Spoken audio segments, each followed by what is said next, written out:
Shabbat Shalom. Shabbat Shalom to each and every one of you. Peace and blessings to you, my family, my brothers and my sisters. May the Most High bless you.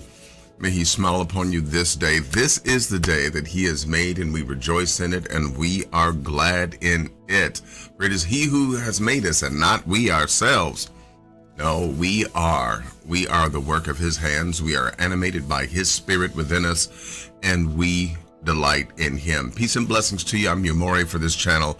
I'm Mori Malkia Uriel, and I want to say that we're going to have a wonderful time because this is the week that we begin our Torah portion. We begin the Parsha for this week in Leviticus, the 6th chapter, verse 1, going through to chapter 8 and 36 as expeditiously as possible. Glad that you're here. Glad that you're here with us, and we will be right back. Let me make you laugh.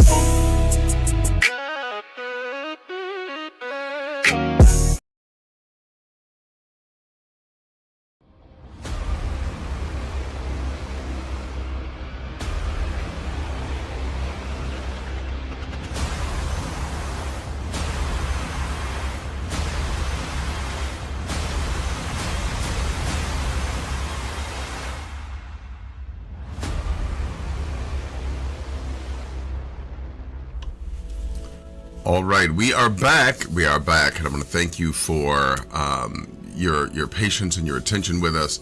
We did have a little bit of a technical difficulty. Seems like technical difficulties are always popping up, but we deal with them the best way that we know how. So, hey, we're going to move right along, and we're going to, first of all, greet you all. I greet you all in the name of the Most High, in the name of El Elyon, who is in the scriptures called by the name of Yah, according to Psalms 68 and 4. And we understand the body, the group of us who are Hebrews, who may have different walks and come from different places, may pronounce the name of the Most High differently. You may say Yahweh, Yahuwah. Well, hey, it does not matter. We use the shortened form of Yah, according to Psalms 68 and 4, but we also use the more ancient silent Hey, and we pronounce it Yah-O. And with that being the case, you will hear that a lot on this channel. Please understand that that is the shortened version of Yah, and we're talking about the Most High, which is technically El Elyon in the Hebrew, so you're going to hear that a lot. But we're here to greet you in His name. We give you His word that He has delivered unto us through the hands of our forefathers, as has been documented in the Tanakh.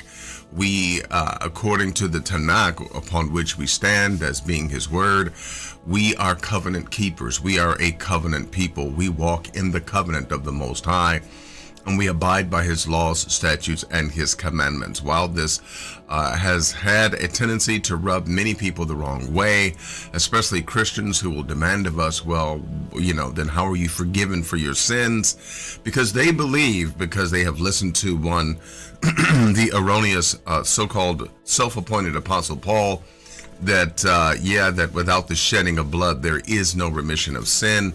This is not true.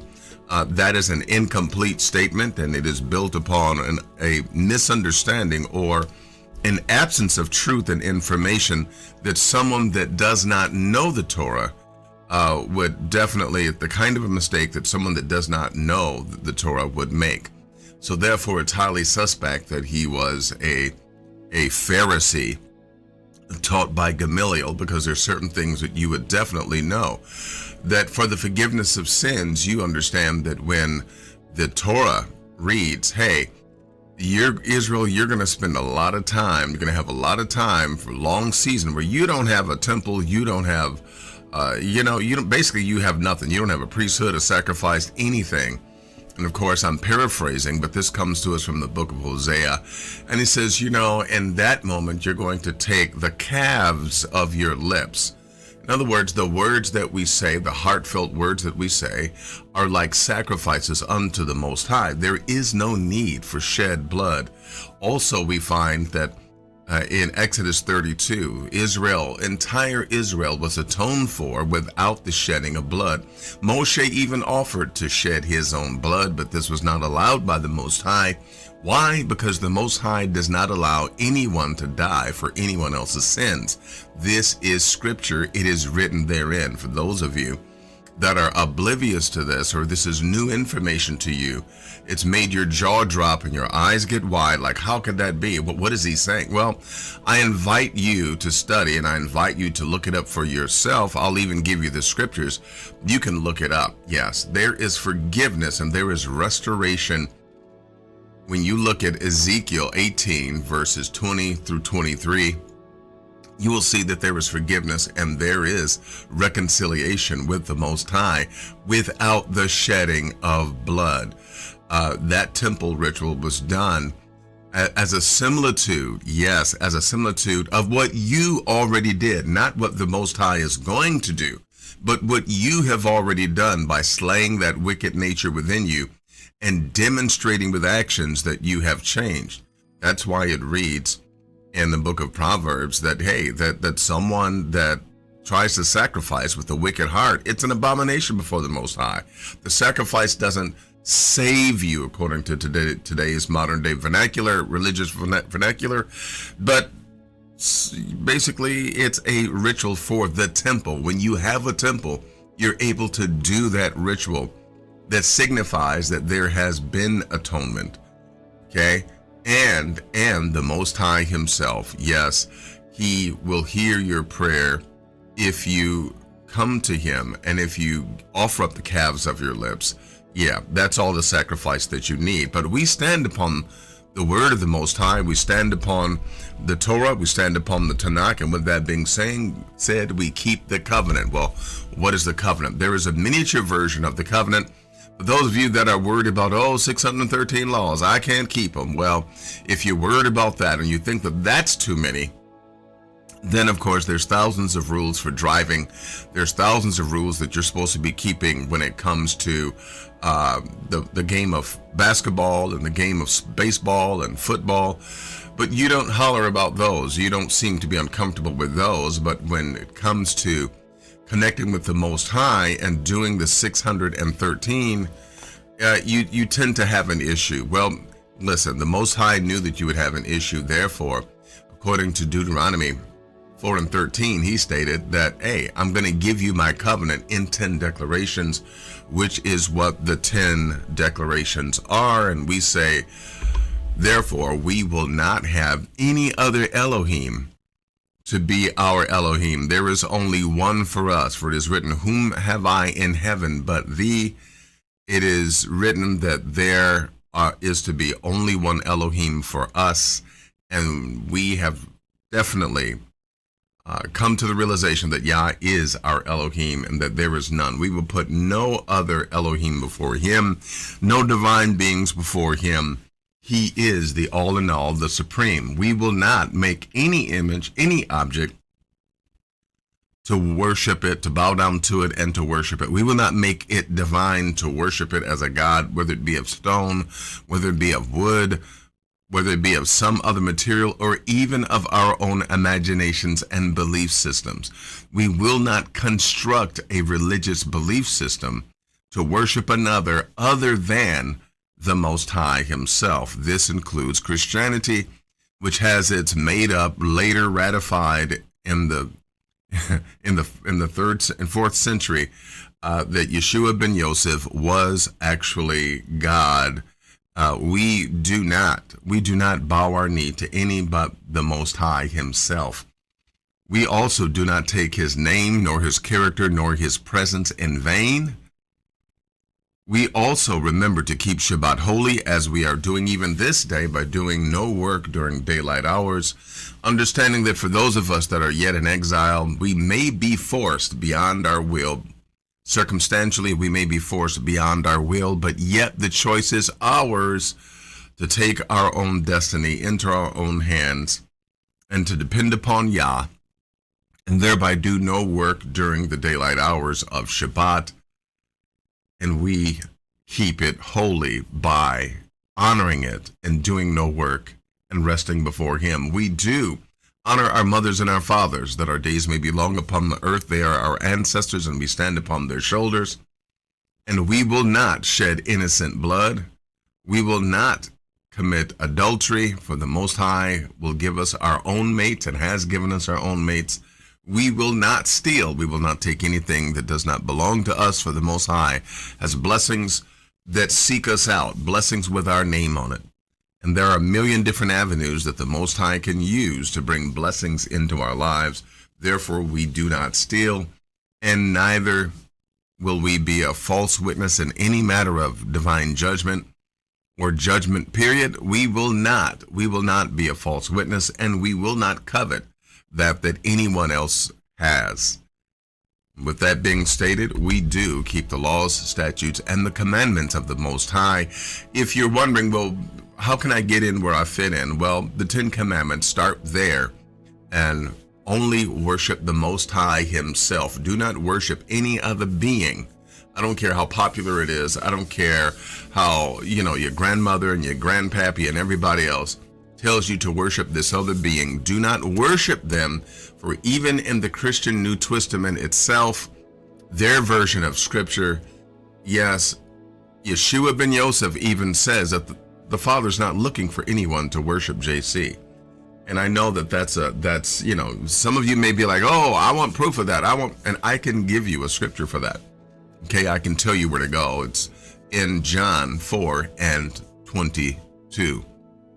You can also read 23 as well. But hey, that's where it's at. The Most High is not looking for anyone to worship JC. He's looking for those to worship him and him alone. But with that being the case, when I come back, we're going to continue. In fact, we're just going to go ahead and do it now, because we're going to continue with prayer. The way that we pray here is a little bit different. We pray, first of all, by going within. We go within, we take inventory, and this is the main question that we ask ourselves. Did I set out during this week to purposely and intently destroy or to actually break the laws, statutes, and commandments of the Most High? Was that my purpose? Was that my intent? Did I set out with the mindset that I'm going to disobey the laws, statutes, and the commandments of the Most High? If that is a resounding no, then of course you can come before the Most High with an understanding that as far as you know, you have not violated his laws, statutes, or his commandments, but that you should also, like Dawid HaMelech, say, hey, forgive me for presumptuous sin, things that I've presumed were okay that may not have been okay. There may have been something that we may have done that was not okay. There could have been pork slipped into something that you've eaten that you didn't even know about. Well, please understand, you're able to go before the Most High. Yes, able to go before him with mercy and plead for mercy, okay? And with that, again, offering the calves of your lips, it is received as a sacrifice before him, and he is therefore pleased, for we do not have a temple. We do not have a priesthood before us. Therefore, he's already given us a way to be blessed and atoned for, even without a temple, while following the laws, statutes, and the commandments. With that being stated, we're going to get ready to pray as we go before the Most High.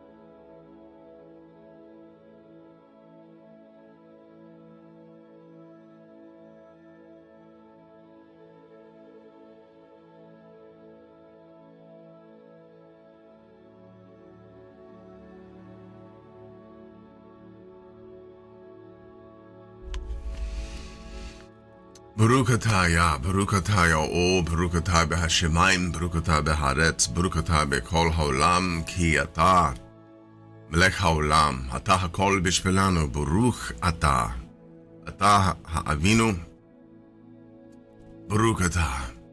Most High, we thank you, we honor you, we bless you. You are the blessed one of heaven. You are blessed in heaven, you're blessed in the earth, you're blessed in all of the universe together. You are the King of the universe, and you are blessed. We are your people, and we honor you, Most High, for you are our strength, you are our righteousness, you are our salvation, and you are the habitation in which we have been hidden throughout all our generations, and we honor you, Most High. We abide by your laws, your statutes, and your covenants to the best of our ability, and with your help, we continue to follow your laws, your truths, your statutes, and your commandments as it is written in your word.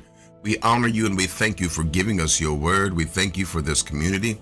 We thank you for this Hebrew community of those of like minds and like hearts who desire to please you and to walk before you in righteousness and in holiness. We thank you, Most High, that you assist us, that you help us to walk in holiness and to walk in righteousness and in truth. You have opened up our eyes and you've opened up our ears. We say, Ha'oznaim gam ha'ainaim ham pentokim lifnecha. We say before you that the eyes of our heart, the eyes and the ears of our heart are open before you, Most High, to see your mighty hand working on our behalf, as well. Our ears are open to hear your word and your instruction and your truth. And we honor you in this, Most High. We lift up every member of this community before you, those that need you to continue to heal them and strengthen them.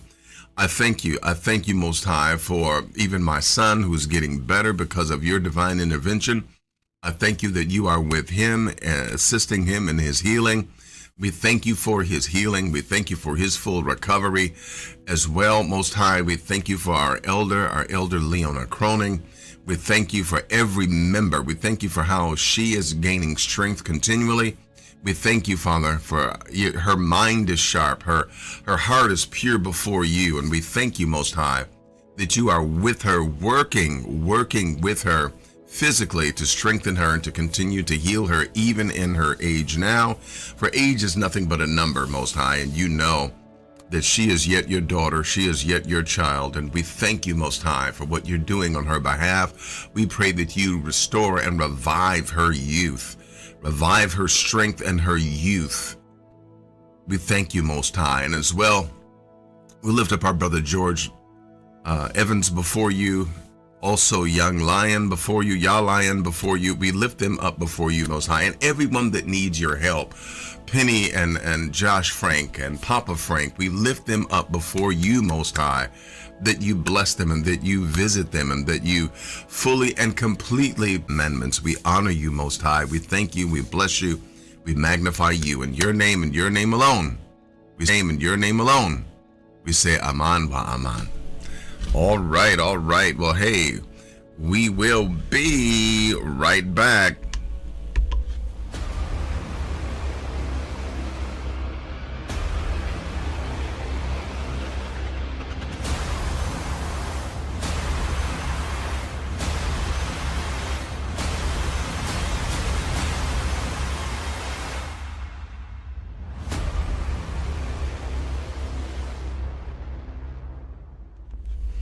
All right, let me hop into the chat room and let me see who we have there. Yeah, let's take a look and see what family members are here in the chat room. And I just simply want to say that we are so glad to see everyone here as well. Who was the first one? Who turned on the lights in the coffee pot this morning? Well, this morning, first person to turn on the lights was our brother Adrian. Peace and blessings to you, our Minister of Economics.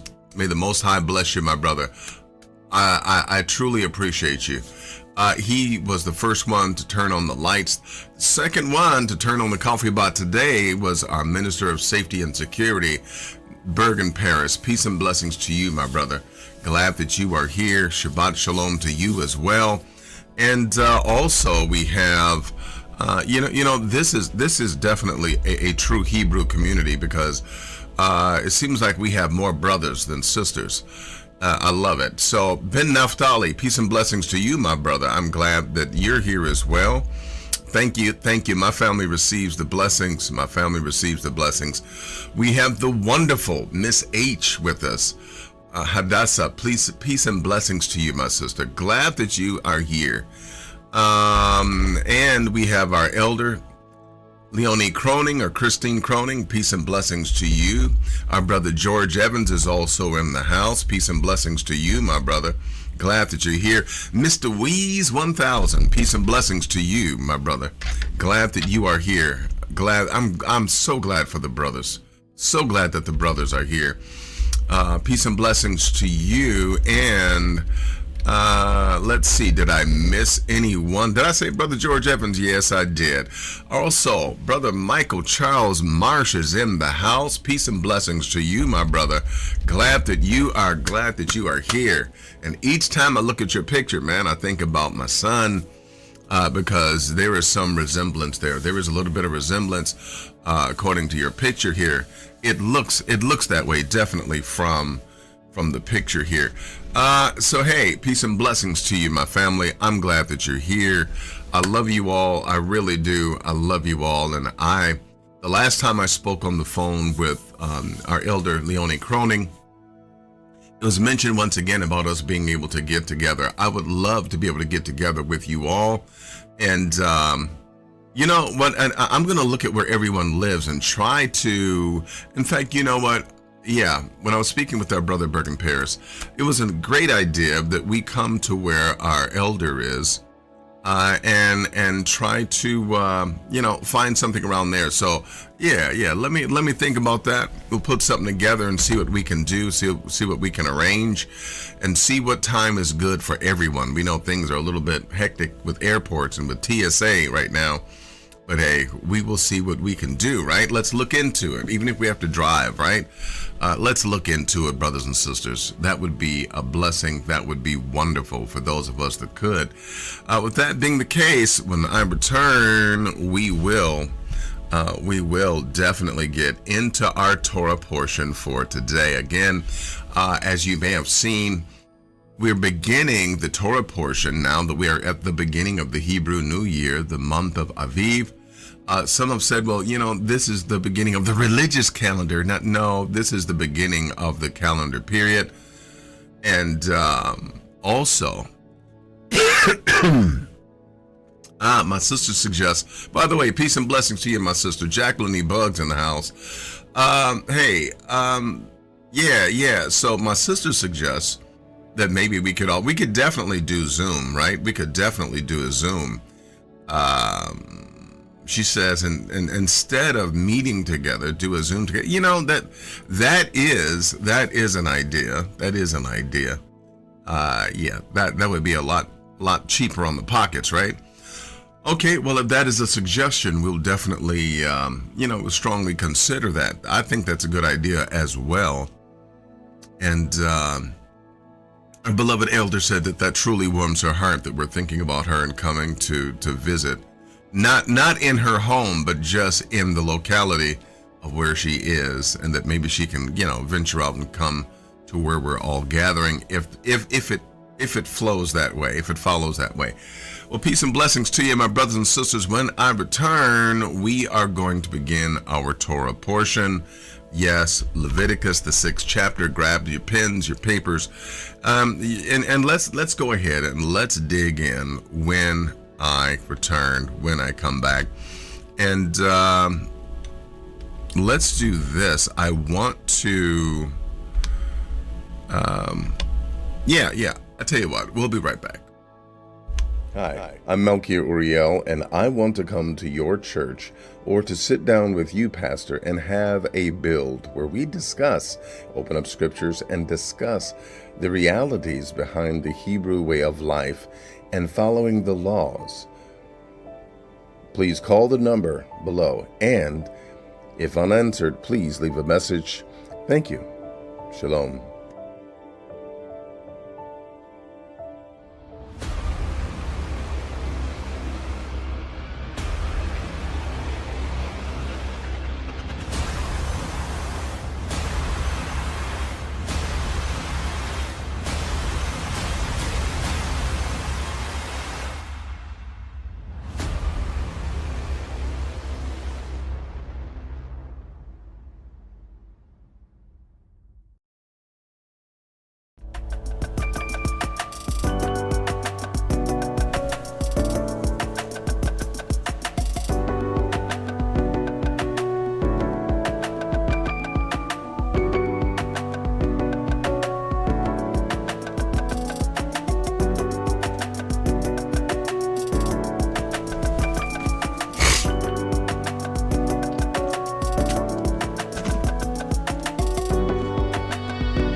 All right, it is time for the Torah portion, and we are going to begin, as mentioned before, we're going to begin with Leviticus. Yes, Leviticus chapter 6. Leviticus chapter 6. And if we were together in the same place, and we will work this out, but if we were together in the same place, I would read the first 3 verses in Hebrew, and you would respond after we did so, and then of course we would continue there, and there would be a separate reader that would read of course the verses of scripture, and then I would comment and give insight as it goes. But as of right now, since we don't have that set up, maybe there's something that we can do. I'm not sure. Maybe there's something that we can do online here to make that so. But hey, we'll have to continue until we can make that happen. So let's go into the words of the Most High here, and let's go into Leviticus, the 6th chapter. And Yah spake unto Moshe, saying, and by the way, I must interject that this is that this is a phrase that you do not see in the Christian New Testament. You do not see where the Most High spoke anywhere in the Christian New Testament, but you do see it here, and it is one of the signatures of how the Most High not only dealt with his people, but how the Tanakh and the Torah is actually established through the exact words of the Most High, not through revelations of men and so-called dreams and revelations of so-called prophets and apostles, but these are the words that were recorded, that were given to Moshe. And he says, if a soul sin and commit a trespass against Yah, and lie unto his neighbor, in that which was delivered him to keep, or in fellowship, or in that thing taken away by violence, or hath deceived his neighbor, or have found that which was lost, and lieth concerning it, and sweareth falsely in any and all of these things that a man doth, sinning therein, then it shall be, because he hath sinned. Notice what it reads: because he hath sinned and is guilty, that he restore that which he took violently away, or that thing which he hath deceitfully gotten, or that which was delivered him to keep, or the loss of that thing that he found, or all that about which he hath sworn falsely. Okay, in other words, you lied, right? Okay, he shall even restore it in principle. Okay, and shall add a 5th part more thereto, and give it unto him to whom it appertaineth in the day of his trespass offering. So in this, we find that, number one, something to be brought out, which is necessary, that the Most High said, if a soul sin and does what? And commits a trespass against the Most High. So when someone does something where they think that they're getting ahead and they lie, or they tell little fib here and there, little white lie, call the credit card company and say, I didn't get it, when you know that you did get it. Well, this is what the Most High says, you know what? You have actually sinned against me. You think that you're doing this to an insurance company. You think that you're doing this to someone that you feel deserves it. Guess what? You have committed a trespass against me when you lie unto your neighbor. When you lie unto your neighbor. Now, I know that there is some discussion concerning, well, who is your neighbor? In this particular context, we're talking about your Hebrew brother, your Hebrew sister that is right with you, right where you are, okay? In that which was delivered unto you by them, you are to restore. In other words, you're to restore that object, okay? And in our particular day and age, it says, well, you add the 5th part. It's talking about 20% of the value.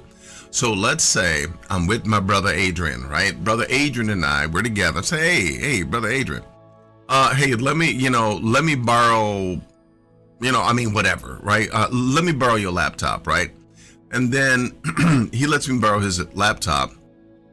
And then I said, man, you know what, man, it's crazy. somebody, man, somebody, I had your laptop in my car and somebody robbed me, man. Somebody stole your laptop out of my car. All the time I'm knowing that his laptop is literally sitting on my lap. I got it, or it's in a corner somewhere. And I say, well, you know what, man, I hope you had insurance on it. I hope, and basically that would be a lie, right? And then I would have to restore that laptop to him, and wait for it, I would also have to restore 20% of the laptop's value. So if the laptop cost $2,000, right? You do the math on that. Well, I mean, yeah, I would have to restore him 20% of that $2,000, right? Which is $400. I'd have to give him the laptop back plus $400. This is justice, and these are the laws, statutes, and the commandments of the Most High. So while we're saying that we keep the laws, statutes, and the commandments of the Most High, we must be mindful of what they are, right? And how they work. So then as we continue here, notice what it reads here. Okay, now please keep in mind, this is with a temple. Okay, notice what it reads. Then it shall be, because he hath sinned and is guilty, that he shall restore that which he took violently away, or that thing that he hath deceitfully gotten, or that thing was delivered unto him, or the loss of that thing which he found, or all that about which he hath falsely sworn, right? He shall restore it in principle, and shall add the fifth part thereto, and give it unto him to whom it appertaineth in the day of his trespass. Okay? In the day of your trespass, you're going to do that, right? And you're not done yet. And he shall bring a trespass offering before Yah, a ram without blemish, out of the flock of thy estimation, for a trespass offering unto the priest, and the priest shall make an atonement for him before Yah, and it shall be forgiven him for anything of all that he hath done in trespassing. And Yah spake unto Moses again, saying, but now notice, you had to go get a ram as well. So as you can see, I mean, in these particular cases, a crime does not pay. I mean, in order for you to be right before the Most High, you're going to have to give 20% of what it is that you stole, or that you have taken violently away. You're going to have to pay that and more, and then go get livestock, go get a ram, and then give that as an offering unto the priest. It is just too expensive to do wrong. It is too expensive to do sin. And this, my brothers and sisters, is the proper restitution. In today's age, a person steals from you, is like, oh, man, that's so sad. And if you have insurance, you make an insurance claim, your insurance goes up. And it's just wrong. This system, this criminal justice system, is wrong. It is not set upon the laws, statutes, and the commandments of the Most High the way that it's supposed to be.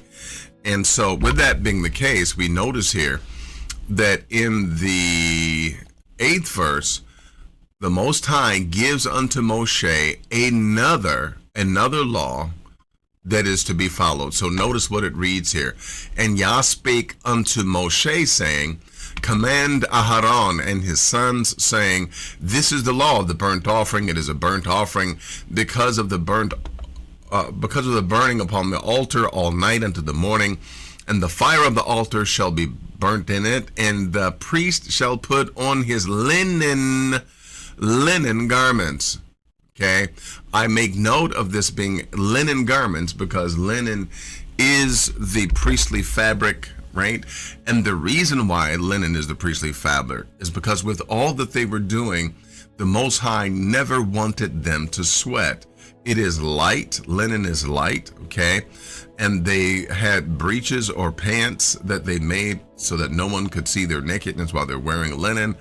And so, long story short, linen is the fabric of the priesthood. And the priest shall put on his linen garments and his linen breeches, which he shall put upon his flesh, and take up the ashes which the fire hath consumed with the burnt offering in the altar, and he shall put them beside the altar. Now, please keep in mind, the ashes beside the altar had a specific use. There was a use for the ashes. The ashes were used not just for lepers in some situations with lepers, but also when a man believed that his wife was being adulterous. The ashes were used in a ritual to determine whether or not she was guilty. If she was guilty, then she would physically suffer. But it came from those holy ashes that were beside the altar, which, by the way, even though they're ashes, they're still holy. Notice what it reads here in verse number 11. Verse number 11, and he shall put off his garments and put on other garments and carry forth the ashes without the camp unto a clean place, and the fire upon the altar shall be burning it. It shall not be put out. And the priest shall burn wood on it every morning, and lay the burnt offering in order upon it. And he shall burn thereon the fat of the pieces of the offering, that the fire shall ever be burning upon the altar. It shall never go out. The fire not going out is a symbol of the presence of the Most High within Israel itself, even within the temple. And if you notice, the Most High had, it's amazing the technology that the Most High incites. Notice what happens. They put wood upon the altar, right? And it's burning, but then you render the fat, you put the fat upon the altar. What does that do? That ensures that the fire is going to burn, because as the fat is rendering and the oil and the grease from the fat soaks into the wood, and so now you have, a natural version of lighter fluid right there on the altar. And so the altar remains it's lit all the time, symbolizing that the presence of the Most High is with Israel continually. So let's take a look here. And it says, and this is the law of the meat offering, verse number 14. This is the law of the meat offering. The sons of Aharon shall offer it before Yah, before the altar, and he shall take of it his handful of the flour of the meat offering, and of the oil thereof, and all the frankincense which is upon the meat offering, and shall burn it upon the altar for a sweet savor, even the memorial of it unto Yah. And the remainder thereof shall Aharon and his sons eat with unleavened bread. It shall be eaten in the holy place, in the court of the tabernacle of the congregation. They shall eat it. So the meat of the sacrifice, okay, let's look at this from a culinary standpoint. The meat of the sacrifice has flour on it and then oil put on it, and it's thrown in the fire. What is that? That is definitely a version of frying, if ever I've seen it. And to me, it actually sounds like the sacrifices were kind of like when you go into a restaurant and you get chicken fried steak, right? You get a chicken fried steak. This is kind of what it's like. It's seasoned. It has salt on it. It was mandatory that you have salt on it. It was mandatory that you have the other seasoning on it of frankincense. And they cooked it, and of course in the temple they ate it. I would imagine that they had other seasonings at the table that they could use, but from a culinary standpoint they were eating, and also it sounded like it was pretty good. And the remainder thereof shall Aaron and his sons eat with the unleavened bread. It shall be eaten in the holy place, in the court of the tabernacle of the congregation shall they eat it. Notice here what is different between this spiritual system and the other spiritual systems of the ancients. The ancients would actually have a statue or an image that they left food in front of for, quote unquote, the gods. But you notice here in the Hebraic system, in this particular system, no, the sacrifices were brought. They weren't given unto the Most High in a sense of laying a plate of food out before him. No, this was very practical. It was very understandable. The smoke that arose was the offering unto the Most High, but The rest of the meat offering, the priest ate them with the unleavened bread, okay? And perhaps even with some of the other tithes of grain and vegetables and things that they would have tithed, okay? With that being the case, we see here that basically, from a culinary standpoint, this sounds like a solid meal when you put it all together. And he says, you know what, don't put any yeast in the bread. Don't put any yeast in it, because their portion is going to be made by fire. It's holy. It is a sin offering and a trespass offering, okay? And notice what we read here in verse number 18. All the males among the children of Aharon shall eat of it. It shall be a statute forever in your generations concerning the offerings of Yah made by fire. Everyone that touches them shall be holy.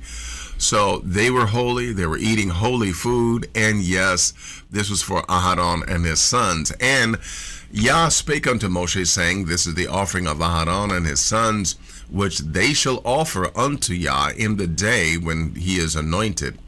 Okay? In the day that he becomes an anointed one, that is when he is able to eat from the table. And the 10th part of an ephah of fine flour for a meat offering shall be perpetual. Okay, half of it in the morning, half of it at night. In a pan it shall be made with oil, and when it is baken, thou shalt bring it. The baken pieces of the meat offering shalt thou offer for a sweet savor unto Yah, and the priest and his sons that is anointed in his stead shall offer it. It is a statute forever unto Yah. It shall be wholly burnt. Okay, proceeding with verse number 23. For every meat offering for the priest shall be wholly burnt, it shall not be eaten. And Yah spake unto Moshe, saying, speak unto Aharon and to his sons, saying, this is the law of the sin offering. In the place where the burnt offering is killed, shall the sin offering be killed before Yah. It is most holy. The priest that offers it for sin shall eat it. In the holy place shall it be eaten, in the court of the tabernacle of the congregation. Whatsoever shall touch the flesh thereof shall be holy, and when there is sprinkled of the blood thereupon any garment, thou shalt wash that whereon it was sprinkled in the holy place. And the earthen vessels wherein it is sod shall be broken, and it be sodden in a basin pot. It shall be both scoured, and it shall be rinsed with water. Verse number 29 reads, all the males among the priests shall eat thereof. It is most holy, and no sin offering whereof any of the blood is brought unto the tabernacle of the congregation to reconcile withal, and the holy place shall be eaten. It shall be burnt in the fire. Verse number 1 of chapter 7. Likewise, this is the law. Likewise, this is the law of the trespass offering. It is most holy. So we covered sin offerings. Now here is the law of the trespass offering. Okay. And it is most holy. In the place where they killed the burnt offering, they shall kill the trespass offering, and the blood thereof shall be sprinkled round about the altar, and he shall offer it all the fat thereof, the rump and the fat that covereth the inwards, and the 2 kidneys and the fat that is on them, which is by the flanks, and the caul that is above the liver with the kidneys, it shall be taken away. And the priest shall burn them upon the altar. So what is taken away is burned upon the altar. Okay, the parts that the Most High doesn't want you to eat, doesn't want you to have. Okay, the kidneys and all the gallbladder and all that stuff. He says, you know what? I'm going to take that, burn it on the altar for an offering made unto Yah by fire. It is a trespass offering, and every male among the priests shall eat thereof. Okay, and I'm sorry, I misstated. The kidneys and everything is taken away, and then they actually put the meat, the offering upon the altar. Okay, every male among the priests shall eat thereof. It shall be eaten in the holy place. It is most holy. As the sin offering, so is the trespass offering. There is one law for them, and that the priest, as a sin offering, is, so is the trespass offering. I didn't say that correctly. Needed to say that again. There is one law for them, for the sin offering and the trespass offering. The priest that maketh atonement thereof shall have it. And the priest that offereth any man's burnt offering, even the priest shall have to himself the skin of the burnt offering which he hath offered, and all the meat offering that is baken in the oven, and all that is dressed in the frying pan. Yes, the frying pan. So I told you it was just like chicken fried steak. And in the pan shall the priest, and in the pan shall be the priest that offer it. Okay, chapter 7, verse number 10, as we move quickly. And every meat offering mingled with oil and dry shall all the sons of Aharon have, one as much as another. And this is the law of the sacrifice of the peace offerings, which he shall offer unto Yah. If he offereth it for thanksgiving, then he shall offer with the sacrifice of thanksgiving unleavened cakes mingled with oil, and unleavened wafers anointed with oil, and cakes mingled with oil and fine flour and fried. Now, that actually sounds kind of good. Okay? You're talking about something that's not like chips, but something that is, it is a fried bread. It is like a fried bread that they are making. Besides the cakes, he shall offer for his offerings leavened bread with the sacrifice of thanksgiving and of his peace offerings. And of it he shall offer one out of the whole oblation for an heave offering unto Yah, and it shall be the priest that sprinkled the blood of it upon the offerings.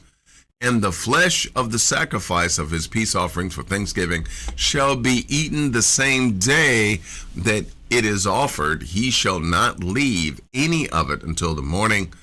Imagine you're a priest in Israel and you get a call from one of your buddies. Hey, I need your help. What do you need help with?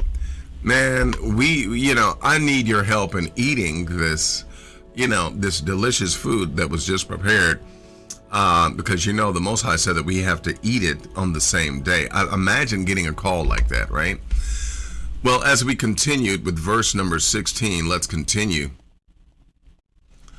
But if the sacrifice of his offering be a vow or a voluntary offering, it shall be eaten the same day that he offereth his sacrifice, and on the morrow also the remainder of it shall be eaten. But the remainder of the flesh of the sacrifice on the third day shall be burnt with fire.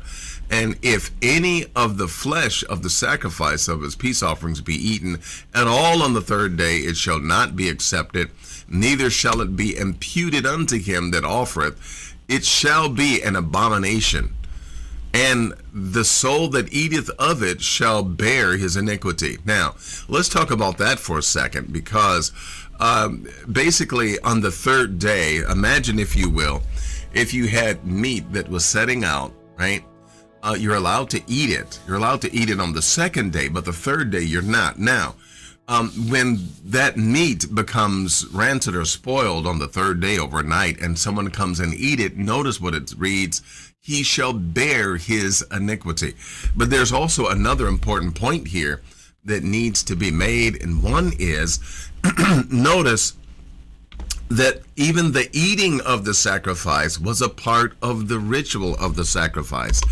The sacrifice and the implementation thereof was not just the preparation to burn it and then it's burning, but also the follow through of the priests and his sons eating it was also a part of the ritual.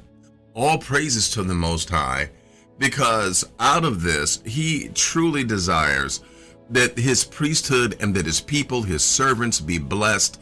Even in the midst of the law, statutes, and the commandments being followed, there is a blessing for everyone. There is restitution, there's forgiveness, there is reconciliation, and then there is the physical blessing of the priests and their sons, their families, being able to eat and being a part of that forgiveness or whatever that offering was intended to do, the priests and their families are a part of it, and they are blessed because of it.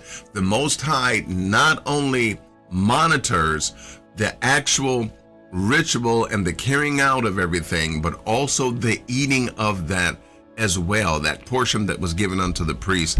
And I absolutely love that about the Tanakh and how the Most High has arranged this, which is different than any other system. Some have said, well, the ancient Hebrews actually must have gotten their system from the Egyptians. Well, the Egyptian system is completely different. It is completely different. They did other things that I don't even want to discuss right now, but suffice it to say that this is different. And as of yet, I have not seen another system like this where the priests themselves went through this kind of a thing and had this kind of a blessing. Okay, let's continue. Verse number 19, and the flesh that touches any unclean thing shall not be eaten. It shall be burnt with fire.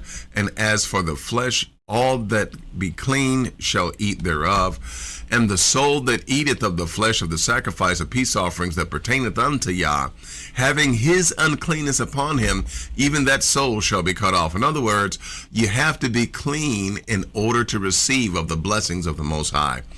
If you're a priest and you want to eat, you have to be clean before the Most High. Otherwise, hey, that's your exit ticket, okay? You're out of here. Verse 21, moreover, the soul that touches any unclean thing, as the uncleanness of a man or any unclean beast or any abominable unclean thing, and eat of the flesh of the sacrifice of the peace offering, which pertaineth unto Yah, even that soul shall be cut off. And Yah spake unto Moshe, saying, so now we're getting ready to experience another law, another statute coming to us after we have dealt with how the priests receive the offering and what they're to do with it. Notice what it reads here. Leviticus 7:22, and Yah spake unto Moshe, saying, speak unto the children of Israel, saying, ye shall eat no manner of fat. Ye shall eat no manner of fat of ox or of sheep or of goat, and the fat of the beast that dieth of itself, and the fat of that which is torn of beast may be used in any other use. You can use it like Vaseline for your ashiness. You can use it to light, for lamps if you want to render the oil out of it. I mean, you can use it for a number of different things. Okay? But you are not going to eat it. You're not going to eat of it. Okay? You can use it for something else. Use it for fuel. Use it for, to grease the wheels of, your carts. But you cannot eat it. Verse number 25. For whosoever eateth of the fat of the beast, of which men offer an offering made by fire unto Yah, even the soul that eateth it shall be cut off from his people. So, in taking a look here, notice what is read.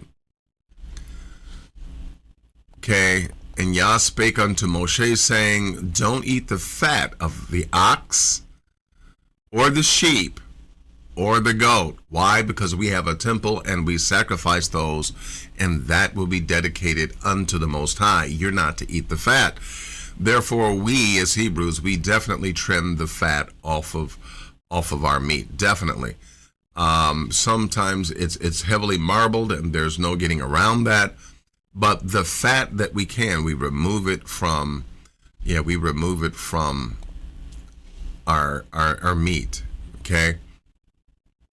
Verse 25, for whosoever eateth of the fat of which offer is made by fire unto Yah, even that soul that eateth it shall be cut off from his people. Moreover, but because he's consuming the offering of the Most High. You don't consume the offering of the Most High. Wherefore ye shall eat no manner of blood, whether it be a fowl or a beast or in any of your dwellings. You're not to eat blood, okay? So we don't get steaks medium rare. We don't get steaks rare. We don't do that, okay? Neither do we. Of course, you can get very sick by not cooking your chicken all the way, right? So we don't, we don't mess around. All of our meats are well done. Okay, all of our meats are well done. Moreover, ye shall eat no manner of blood. Right, verse 27. Whatsoever soul it be that eateth any manner of blood, even that soul shall be cut off from his people. We don't do that. Okay. And Yah spake unto Moshe, saying, and here is another law, another statute coming to us. It begins at verse number 28. And speak unto the children of Israel, saying, he that offereth sacrifices of his peace offerings unto Yah shall bring his oblation unto Yah.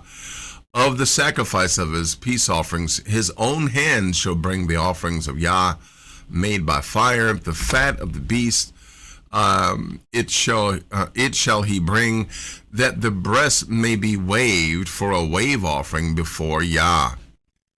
So the fat of the breast, it shall he bring, and the priest shall burn the fat upon the altar. But the priest shall be Aaron's sons. Okay, I'm sorry, but the breast shall be Aharon's and his sons, and the right shoulder shall he give unto the priest for an heave offering of the sacrifices of your pieces. Okay, of your peace offerings. He, verse 33, he among the sons of Aharon that offereth the blood of peace offerings and the fat shall have the right shoulder for his part, for the wave breast and the heave shoulder have I taken to the children of Israel from off the sacrifice of their peace offerings, and have given them unto Aaron the priest and unto his sons by a statute forever from among the children of Israel. For this is the portion of the anointing of Aaron and the anointing of his sons out of the offerings of Yah made by fire in the day when he presented them unto the minister, unto Yah in the priest's office. Verse number 36, which Yah commanded to be given unto them, unto the children of Israel, in the day that he anointed them by a statute forever throughout their generations. I love it when it says by a statute forever throughout your generations, right? Letting you know that the laws continue. This is the law of the burnt offering, of the meat offering, and of the sin offering, and of the trespass offering, and of the consecrations, and of the sacrifices of peace offerings, which Yah commanded Moshe in Mount Sinai, in the day that he commanded the children of Israel to offer their oblations unto Yah in the wilderness of Sinai. Chapter number 8, verse number 1. Notice what we find here. And Yah spake unto Moshe, saying, here is another law, statute, and commandment. Take Aharon and his sons with him, and the garments, and the anointing oil, and the bullock for the sin offerings, and the 2 rams, and a basket of unleavened bread, and gather thou all the congregation unto the door of the tabernacle of the congregation. And Moshe did as Yah commanded him, and the assembly was gathered together unto the door of the tabernacle of the congregation. And Moshe said unto the congregation, this is the thing which Yah commanded to be done. Verse 6, and Moshe brought Aharon and his sons, and washed them with water, and he put upon them the coat and girded him with the girdle, and clothed him with the robe, and put the ephod upon him, and he girded him with the curious girdle of the ephod, and bound it upon him therewith. And he put the breastplate upon him. Also he put the breastplate of the Urim and the Thummim, and he put the mitre upon his head. Also upon the mitre, even upon his forehead, did he put the golden plate, the holy crown, as Yah commanded Moshe. Now, let's stop right here, because this is important. And this is what we find. The Most High finds it necessary when it comes to establishing his leaders. There is a level of pageantry that the Most High will always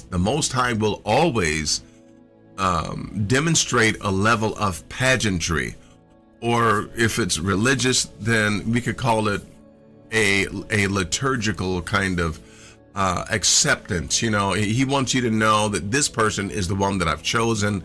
I'm with this. You need to follow this. You need to go with this. And we find that the Most High does this, that there isn't anything that he does in secret. Okay. There is pageantry to it. There is an officialness to it.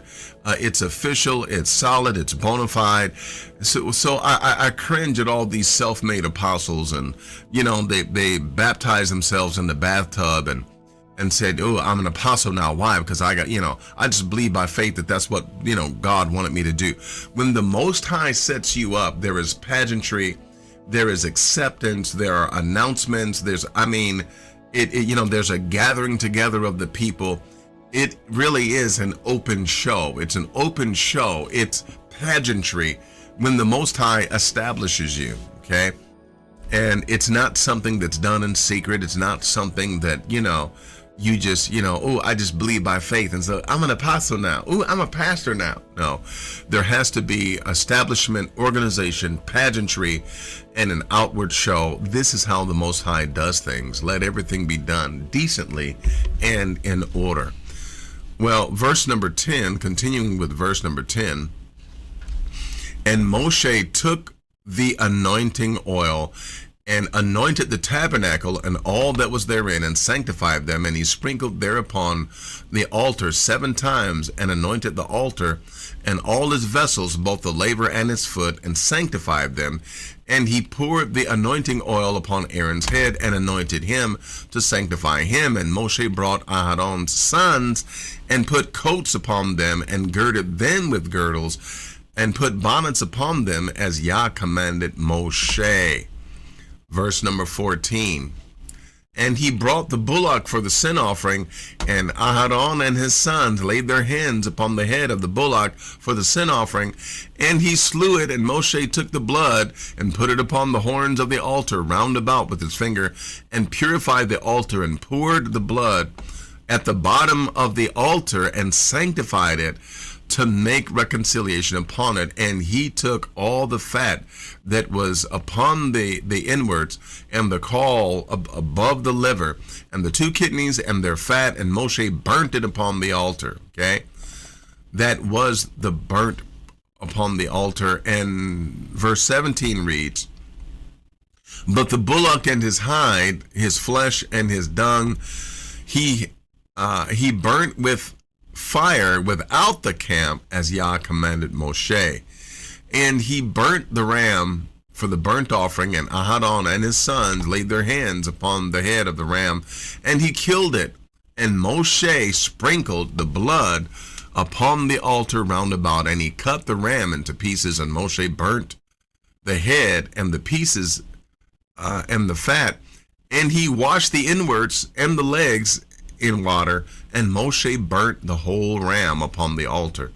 And it was a burnt sacrifice for a sweet savor, and an offering made by fire unto Yah, as Yah had commanded Moshe. Verse number 22, and he brought the other ram, the ram of consecration, and Aharon and his sons laid their hands upon the head of the ram, and he slew it, and Moshe took of the blood of it and put it upon the tip of Aaron's right ear, and upon the thumb of his right hand, and upon the great toe of his right foot. And he brought Aaron's sons, and Moshe put the blood upon the tip of the right ear, and upon the thumb, and upon their right hands, and upon the great toes of their right feet. And Moshe sprinkled the blood upon the altar round about. And he took the fat and the rump, and all the fat that was upon the inwards of the caul above the liver, and the 2 kidneys, and their fat, and their right shoulder. Verse 26, and out of the basket of unleavened bread, and out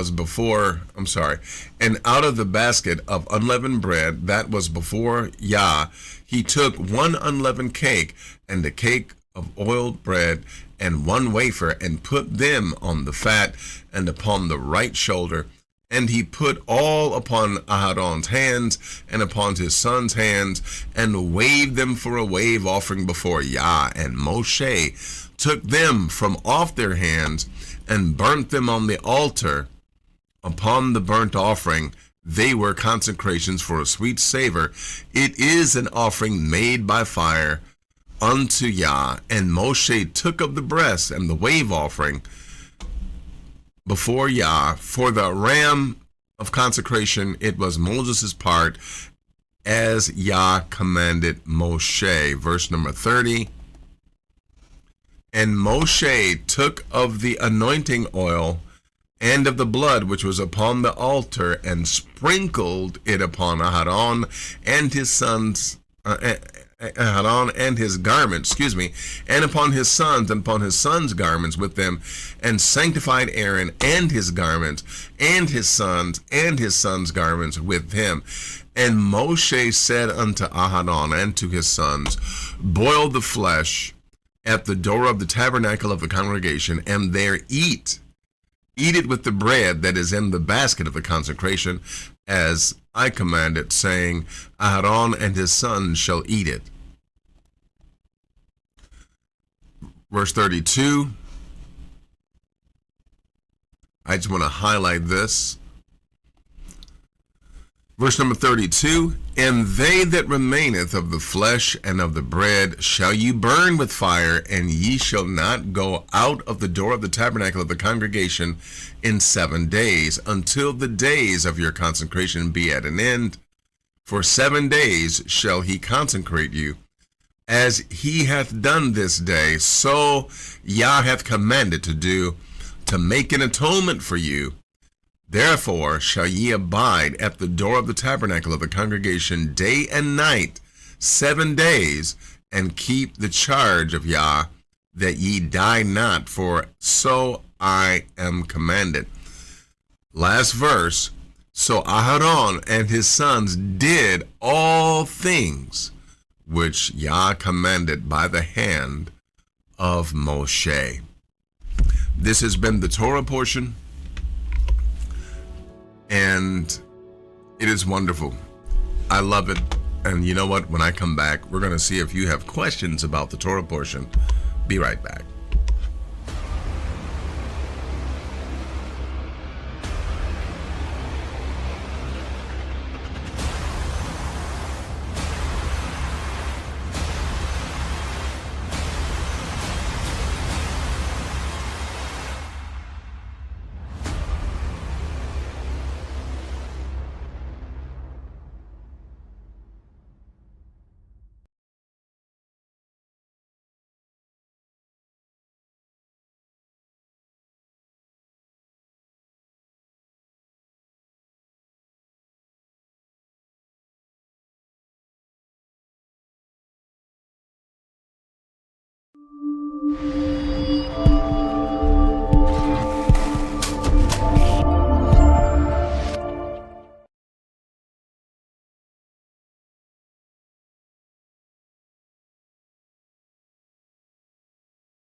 All right, I'm back. And yes, let us answer some questions that may have come about through the reading of the Torah portion. And again, make it about this particular reading. Make it about this particular section. And let's just make sure it's about the Torah portion, okay? We don't want questions about, how old was Methuselah's grandmother, okay? Things like that don't matter. Let's make sure that we keep our questions to the Torah portion. All right, let's continue. And by the way, thank you, my brother Bergen Paris. Please make sure that you put my name on the question itself, and let us continue with whatever questions you have. I'm going to give you just a little bit. If you need time to get your question together, give me just a second.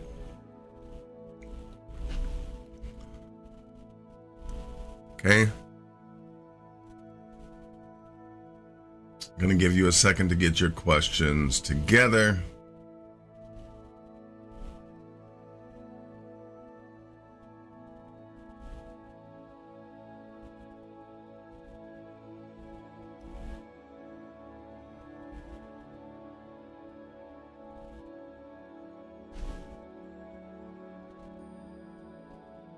All right. There's a little bit more time. Be right back.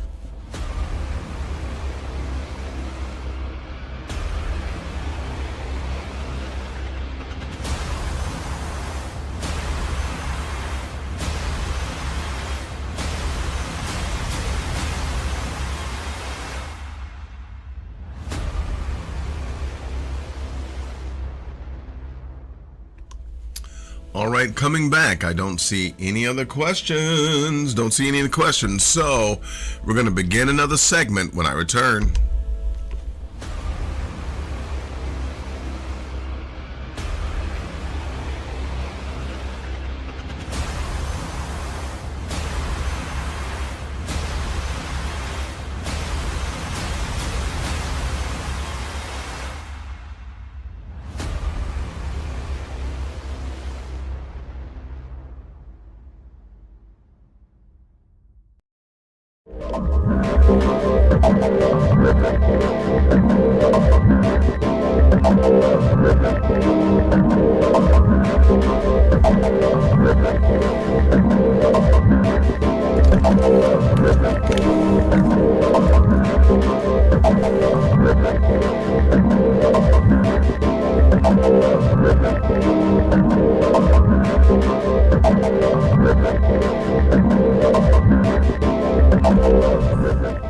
Months and never to read because people don't want to read it. It's really confusing. So I'm going to explain to you the story of Christianity in 5 minutes. 2,000 years ago in the Middle East, a man named Jesus lived, died, and came back to life to save humans from being punished by him after they die by being sent by him to a place where they burn in fire forever. A place of eternal flames. Basically a huge human soul barbecue that nobody can escape. A lava pool party at the devil's house. An afterlife of being one of Satan's little marshmallows at his never-ending bonfire that Jesus made for him, and everyone that he sends there. A place called Hell. And the story goes that the devil, aka Satan, is the enemy of God, that God is the creator of the universe, and humans, and everything, and that Jesus is God's human son, who is basically like the CEO of the whole operation. Now, it implies that Jesus is God, too, so he technically is his own dad, too. And then there's the Holy Spirit, which is basically like the Oogada Boogada guy from Crash Bandicoot, except it's from God. Now, the whole story starts in a garden where the first humans, named Adam and Eve, screw over humanity forever by eating a fruit that God told them not to eat. But Satan, who was a snake, by the way, told them to eat. And then God curses the rest of future humanity, making it so that they all die and either get to live with Jesus and God after they die, or go to hell, depending on a few factors. Okay, so by killing his son, who was perfect, God deemed it okay to not send some people to his version of Burning Man for not being perfect like his son. Put your hands in the air. And his rescue mission of rescuing some humans from his decisions was really quite strategic and, honestly, pretty Maury Povich. You are not the father! So God impregnates a virgin woman named Mary so that she will give birth to his son, but she had no idea. Just a tad rapey. So Mary gets pregnant, and Mary and her fiancé Joseph hadn't had sex yet, so that was some drama. Because who's gonna believe that her baby dad is God, right? Woo! Yeah, so Mary gives birth to the baby, and when he grows up, he starts performing miracles, Chris Angel style. Is that your credit card? Basically becomes the town magician, huge following, starts fucking shit up saying his dad is God, and some people were like, somebody needs to kill this guy. And so they killed him against his will, which was his will, because according to the story, that was his plan all along anyway. And then 3 days later, he comes back to life. Well, I'm back. And then floats into heaven to go live with his dad. And heaven is their luxury home in a different dimension that only Christians who believe in the Jesus story and accept him as their master get to go live in after they die too. Now, according to the story, everyone who doesn't believe the story and accept Jesus as their master are fucked after they die. And not only does it say people are supposed to believe it and accept Jesus as their master, it implores people to telepathically communicate with Jesus and be sorry for the things he doesn't like, called sins. Sins include stealing, lying, and being gay. And getting a tattoo. And being horny and stuff. Well, actually, no, being horny is okay, kind of. It's complicated.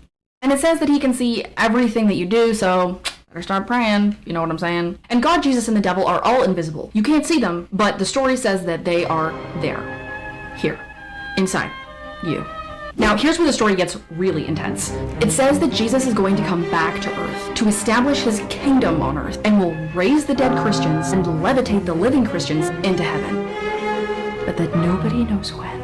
And that there will be a time of torment and toil upon the earth that he lets happen. Of course, it's part of the plan. With demons running amok, the gates of hell open. The Bible characterizes it as the great day of his wrath, or a time called the tribulation.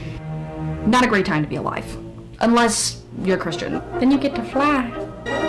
So Jesus returns with his crew to establish his kingdom on earth, which will last for 1,000 years. And then it says God's going to create a new heaven and a new earth before him and his dad destroy this earth. Nope, Stephen King did not write it. He f***ing wishes. It was written by about 40 different people, but they wrote that God used them to write it. And that you're supposed to tell everyone you can this story so that they believe it too, so that they can be saved by God, from God. Now, for some reason, people love to think that Jesus would have looked like Nicolas Cage. But according to science, he actually would have looked something like this. But that just doesn't look as good on a candle. You know? Anyway. The gist of the Christian story is called the gospel, which translates to the good news, which is that he loves people so much that he wants to save them from the place that he made, that he will send them if they don't believe the story and love him back. And that, my friends, in short, is the story of Christianity. So, of course, we give this person credit for... We give this person credit for this video, which, I mean, it shows that Christianity is crazy when you really think about it. It's crazy. For many reasons, right? What we know to be true is that no one can die for someone else's sins. That's a major point. And of course, we have scripture for that we can show you.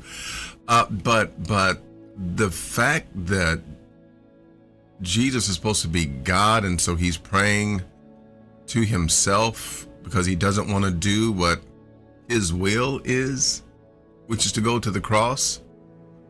But yet I'm telling you, it's... Anyhow, we'll be right back with another segment.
Extreme poverty. You're playing a video game for the first time with no skills, cheats, or equipment. Then it's set to ultra hard mode. That's what extreme poverty is like. You're living on less than $2.15 per day, less than what you'd spend on your favorite Starbucks drink. You can't even stretch the last dollar in your pocket to buy a decent meal. Being under the extreme poverty line doesn't mean you're always short online. Instead, it means no access to food, clean water, shelter, and healthcare. These are basically the luxuries in your life. Think about your average day. You wake up, eat breakfast, turn on the tap for clean water, and maybe even grab your phone to check the news. If you're in extreme poverty, each of these things would be a struggle, or you might not have access to them at all. The food they can afford might be minimal, lacking the nutrition needed to stay healthy. You're practically immune to water-based diseases with all the dirty water you drink. But if you do get ill, healthcare isn't your vocabulary because you can't afford a visit to the doctor. You're basically in survival mode the entire time, making extreme poverty an uphill race against time. It's like being stuck at the bottom of a well with no ladder. Poverty. Poverty is like trying to win a game of Monopoly when you start with no money and no properties. And every time you pass go, you get a bill instead of $200. Man. Insufficient resources struggle to meet basic needs like food, housing, healthcare, and education. Imagine a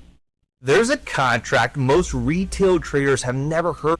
You know what? I thought for certain I had the for dinner or keeping the lights on. In practical terms, poverty means living on an income below a certain threshold, but that threshold varies depending on where you live. You may be poor when you're living on $35 a day in America, but you'll be pretty loaded with that money in most African countries. But the point is that being poor means it's a daily struggle to put food on the table or find ways to pay your bills. But being poor isn't about not having enough dollars in the bank. It could also affect your quality of life and leave you stuck in a cycle because you don't have access to things that could help you escape the poverty loop, like higher education or better resources. There's also the idea of relative poverty, when you might have enough money to survive, still you can't participate in social activities in the community because your income is relatively low. Imagine having enough money to go to school, eat well, and pay your bills, but not enough to buy a smartphone. So while your friends share memes, you're playing Snake on your ancient Nokia 3310. Basically, being poor means your opportunities, choices, and freedom are limited, even if you might be making enough money to survive. Lower middle class.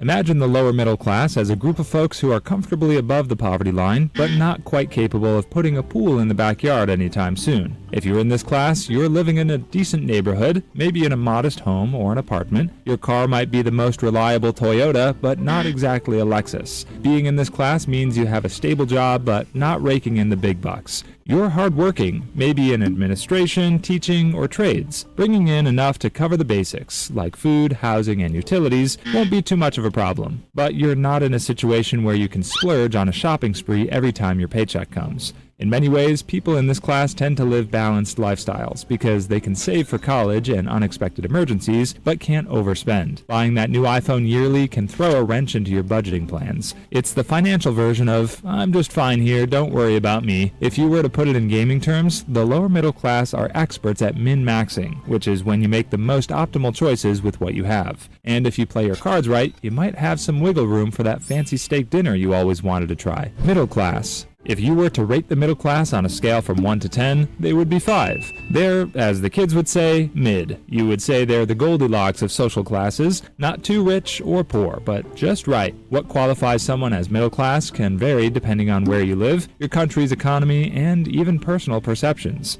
Being middle class is often tied to income in many places, but it's not just about numbers. Sure, there's a general income range, typically earning enough to cover your basic needs like housing, healthcare, and education, but with a little left over for comforts like vacations, dining out, or upgrading your smartphone without feeling too guilty. But it's also about lifestyle. Think of it as having enough to buy a new phone once every 2 years, but not enough to splurge on luxury brands weekly. If you're in the middle class, you tend to have a more stable job, like teachers, nurses, or office workers, compared to lower income jobs that might be more physically demanding or less secure. But you don't enjoy the financial freedom that lets you retire early. You can't also take unnecessary risks, like funding a wild business that could fail and turn you into a bottom feeder. It's a comfortable space where you're not stressing over every bill, but are still aware that spending too much could land you back on instant ramen noodle dinners for a while. Upper middle class. Being in the upper middle class means you're not in the cramped economy section of an airplane, but you can't afford the luxurious first class seats as well. You're right in the middle, where you can afford enough room to stretch your legs, but not enough to have free-flowing champagne. This group has a good handle on their finances and lives a pretty nice life. If you're in this class, you'd have a stable and well-paying job, like a senior manager, a specialized professional, or a successful business owner. You can earn a decent salary to live comfortably in a nice neighborhood, send your kids to good schools, and take vacations.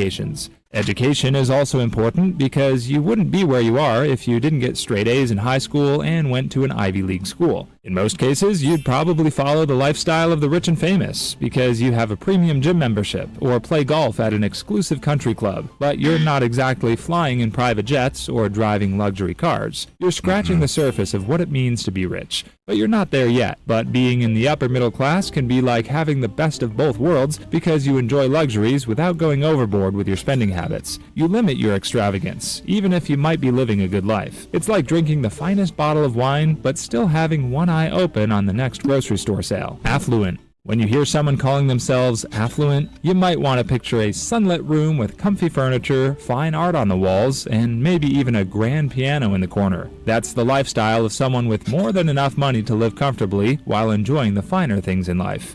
but they're not exactly rolling in dough. If you're affluent, you can meet all your needs and luxuries while having a good level of financial security. It's not always about having a big bank account, though that's part of being affluent, but it's more about where having enough money meets a good lifestyle, where you have a nice home in a good neighborhood, regular vacations, and dining out at a fancy restaurant every weekend, where the waitstaff already knows your name, and they might even recognize your order before you say it. You can even invest in things like art, high-end technology, or a second property. Imagine being able to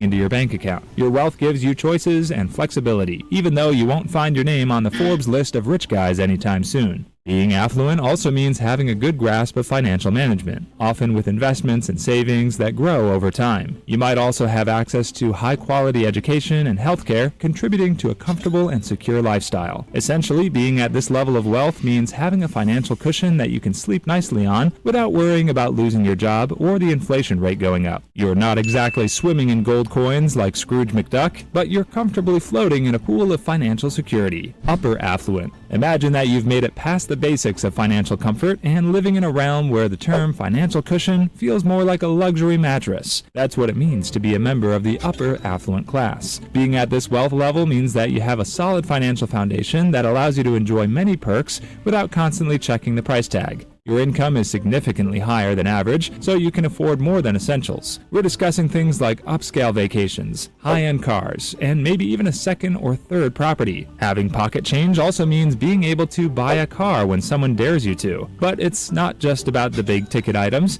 This wealth also means you can invest in experiences that enrich your life, like gourmet dining, exclusive events, and high-quality leisure activities. You might also have a financial advisor to help manage and make the most of your wealth because you can afford to hire someone to do the math for you. Socially, being upper affluent often places you in a circle with other high earners where discussions might revolve around investments, luxury brands, and maybe even philanthropy. It's a lifestyle where you're not just making ends meet, but actively enjoying the finer things and planning for the future. You're at the sweet spot where you can enjoy financial stability while indulging in your hobbies and having enough freedom and flexibility to do what you want without worrying about the future. It's like you found the golden ticket to the financial amusement park, where you can simply skip the long lines and enjoy the ride. Millionaire. Being a millionaire means you've hit the $1 million mark in net worth. This means that all your assets, minus your liabilities, are worth $1 million. Think of it as having a giant piggy bank worth 7 figures. In practical terms, this could mean having a mix of assets, like a big house, investments in stocks or real estate, and maybe even a yacht if you're feeling fancy. You're likely able to live comfortably without worrying too much about the price of everyday things. You might splurge on a few luxuries, like vacations or high-end gadgets, but you probably have a good chunk of your wealth invested in things that help it grow even more because even your money needs a vacation. Being a millionaire doesn't necessarily mean you're ultra-rich, like the billionaires you hear about in the news. A solid financial position allows for a comfortable lifestyle and financial security. You're more likely to be able to afford higher education for your kids, retire early, or start a business if that's your thing. And it also means you can finally have that gourmet cup of coffee every morning without thinking twice. Of course, the cost of living can vary greatly depending on where you are. In a place like New York City or San Francisco, that million might not stretch as far as it would in a smaller town or rural area. You might spend more on parking than a month's worth of groceries. But overall, being a millionaire means you've got a decent financial cushion and some flexibility to enjoy life's perks without sweating the small stuff. Multi-millionaire.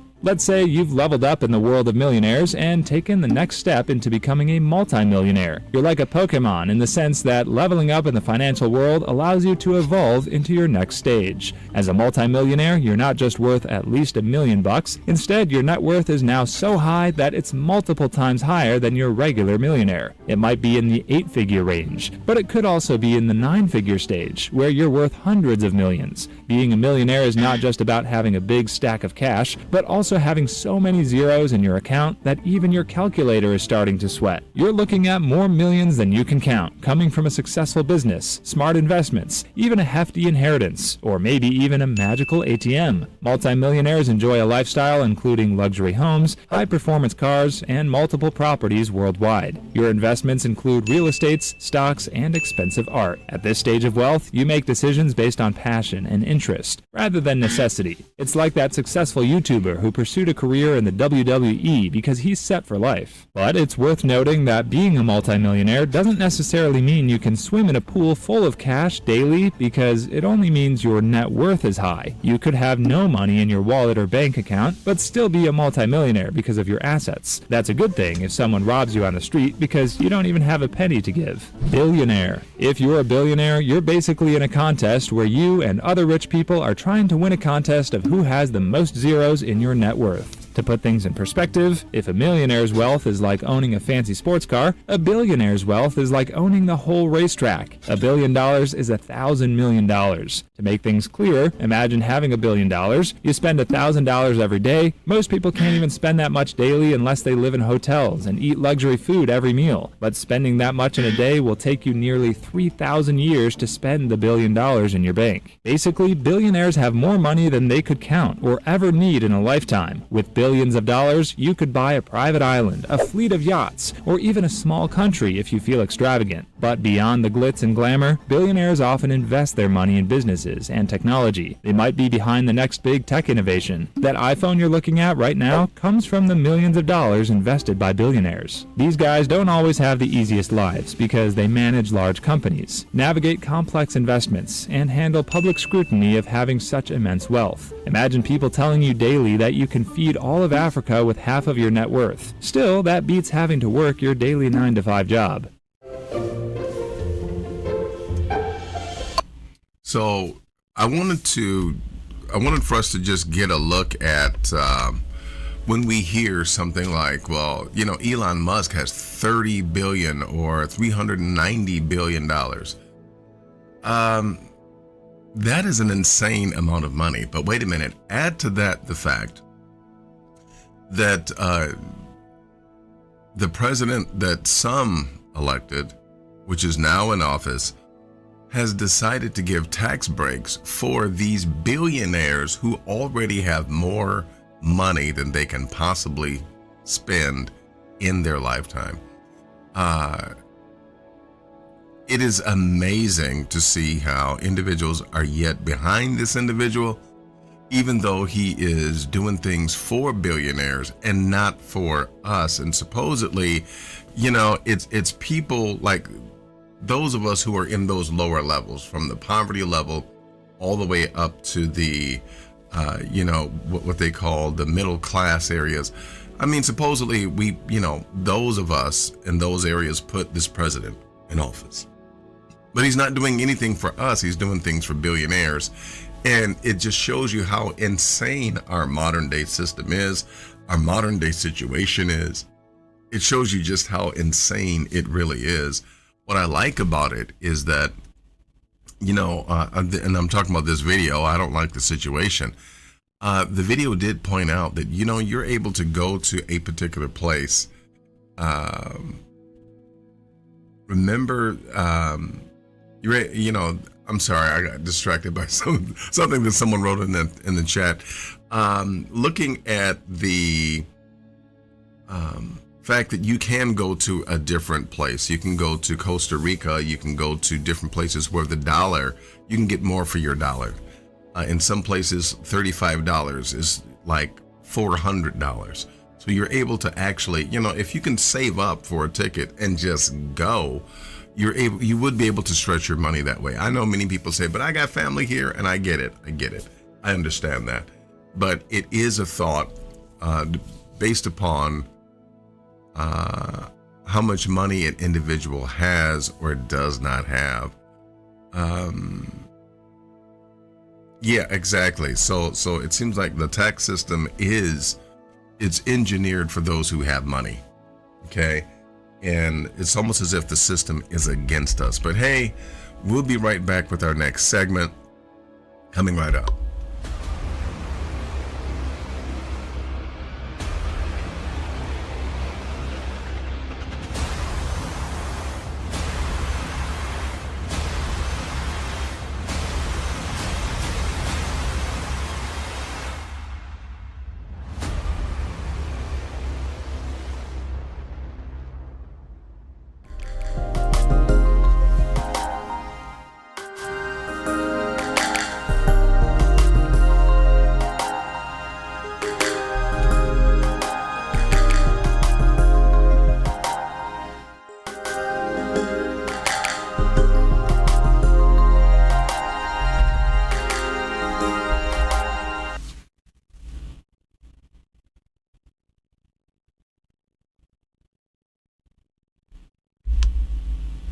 You know what's crazy? The fact that an Irish Celtic pagan goddess meant to represent family and magic was taken and transformed into a Catholic saint, and even later on was adopted by slaves to become Queen of the Dead.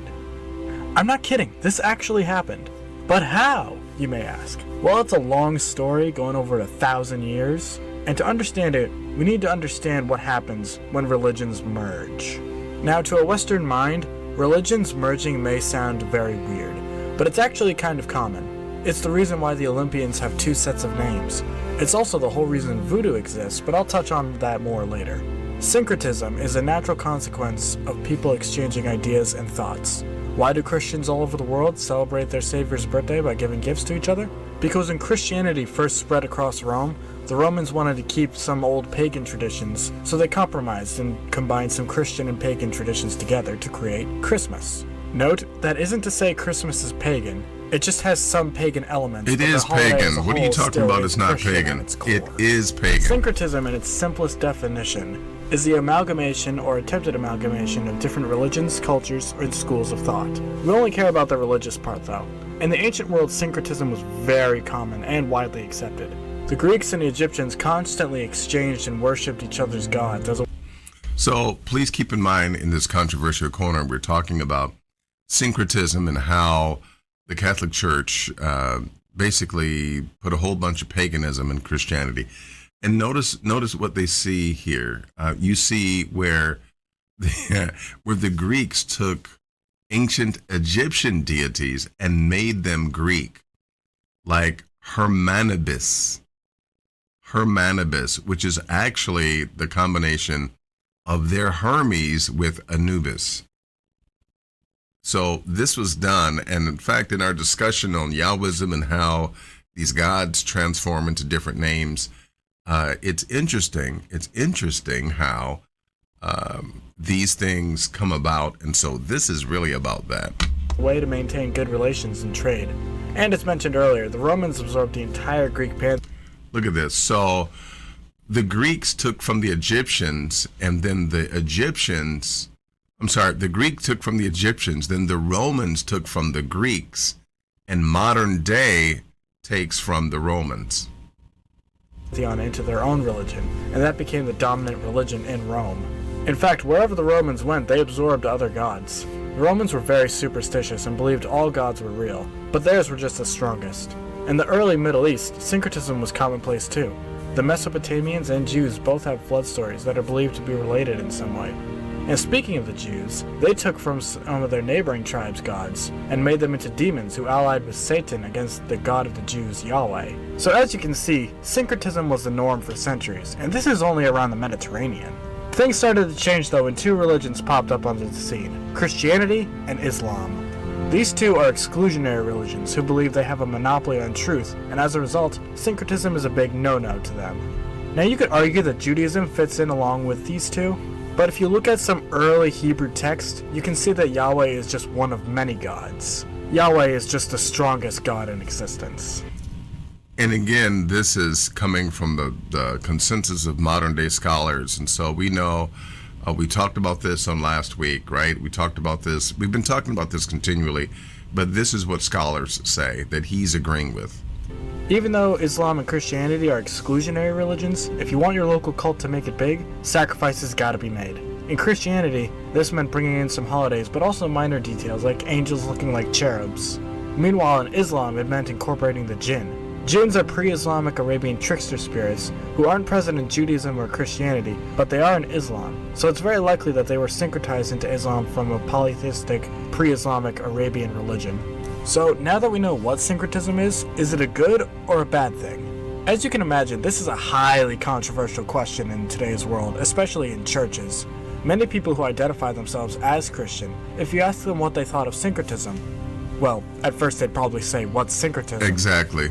But then, once you explain, they would probably say it's heresy, and that it's an ancient practice which has long since been abandoned.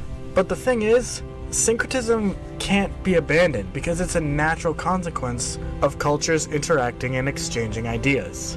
When European missionaries came to America, some of them, Catholics especially, would learn the native language and then translate the Bible into that language. oversimplification of Native American religions, they often had either a central figure hero or a great creator spirit in that religion, and that hero/creator spirit's name would be used to translate the word God. As an admittedly unintentional result, Native Americans merged their religion with Christianity. They kept their spirits and legends while at the same time attended Mass on Sunday. This happened as recently as the 1800s, and while U.S. manifest destinied their way across the continent, syncretism continued to happen, admittedly unintentionally. Syncretism still happens today with movements like pantheism and omnitheism, which are the belief that all gods are real, and you can choose which god you worship. Probably one of the coolest things about syncretism is that it creates things people would never have imagined being possible. A great example of this is voodoo. Now, voodoo deserves a video all of its own, so for now I'm just going to explain some quick knowledge about its origin. Voodoo formed during the transatlantic slave trade when West Africans were brought into the Caribbean and the American South. In the Caribbean, the plantation owners were majority Catholic and they wanted their slaves to convert. These people weren't too thrilled with the idea of giving up their own religions though, so they still practiced them in private. As time went on though, those old African traditions started to blend and merge with Catholicism. Africans weren't the only slaves though. Native Americans, though few in number, were enslaved as well, and they brought some of their own traditions into the mix. A few generations of mixing later, and you got a whole new religion made of African, Catholic, and Native American beliefs: voodoo. Keep in mind what I'm about to say is a vast oversimplification. I'm trying to describe voodoo in a paragraph, so give me a break. From Catholics, they have a concept of one god, Biondai. There are also lesser deities though, called Lolas, and similarly to Kami, they're often translated as God with a lowercase g, but a better translation would be powerful spirit. These Lolas are kind of like your traditional pantheon of Greeks, Norse, and Egyptian gods. But here's the crazy thing though, a lot of Lolas are really just Catholic saints in disguise. Not all of them, but a lot of them.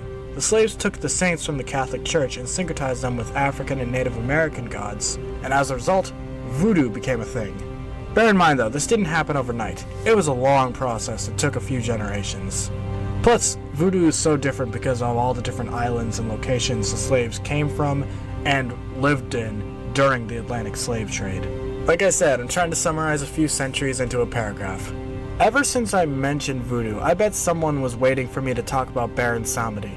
And while he is a ton of fun to talk about, I think his wife has a much more interesting story. This is the goddess I mentioned at the beginning of the video. Unfortunately, this script is already getting pretty long, so I'm going to cut it into 2 parts. In the next part, we're going to talk about Bridget and her story from goddess to saint and back to a goddess. Part 2 will be out in March between St. Patrick's Day and International Women's Day. Well, this is something that I find interesting, talking about syncretism, and I guess at present, my fascination with this is surrounding the evolution of gods, if you will, the evolution of divine beings and gods, and what really happens in the spirit world when these changes are made. I find this to be very interesting. It's something I'm looking into, and so this was something that's controversial on how these different gods were mushed together to make one new, and then it's a topic that needs to be discussed all in itself, and I thought I'd mention it because it is controversial. It is something to talk about. With that being the case, it's kind of fitting that the question that was asked before by our sister Jacqueline E. Buggs, that I address that now. She said, it is stated that Yah is a war god and not the Most High. And she says, I thought I sent that to you to review. And I thought I'd lightly address that when I mentioned the connection between Yah and the connection between, and by the way, I'm being really technical and I'm splitting hairs here. When I talk about the Most High, and when I talk about Yah, I'm going to talk about how they have been placed together and harmonized together as one being in the scriptures that I shared with you. Namely, in Genesis 14, there's a verse range there, but you can read verses. I believe it's verse 18 all the way down through like verse number 30, where Melchizedek addresses Abraham, and he says that Abraham is of the Most High, El Elyon, and then says that he is also of Yahweh, that basically he is working for them both because they both are the same. This is what we get from this, that there's a harmonization where they are put together as being one being, which is also by the later verse in that chapter also says that, yeah, that there are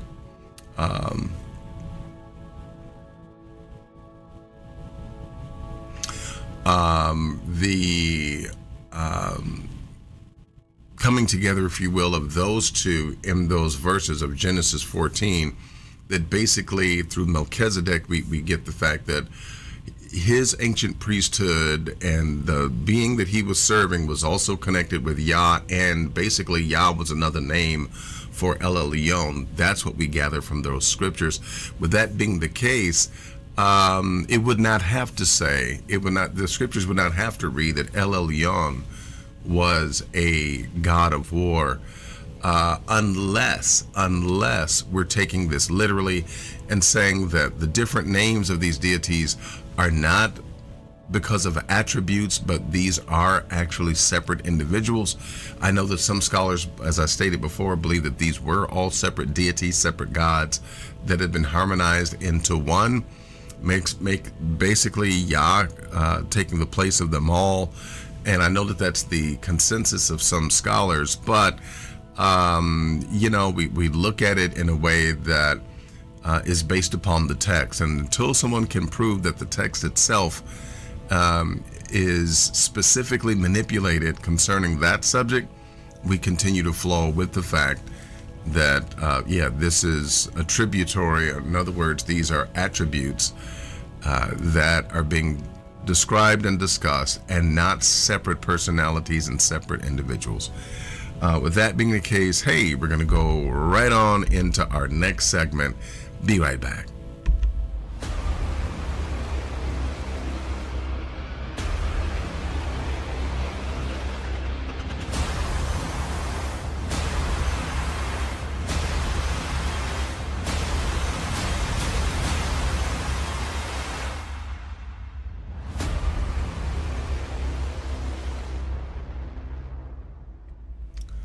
Okay, my sister also brings up another thing. She says, my Canaanite doctor used to argue with me that Yah or Yahweh was a Canaanite god, stating that Yahweh was not the Most High.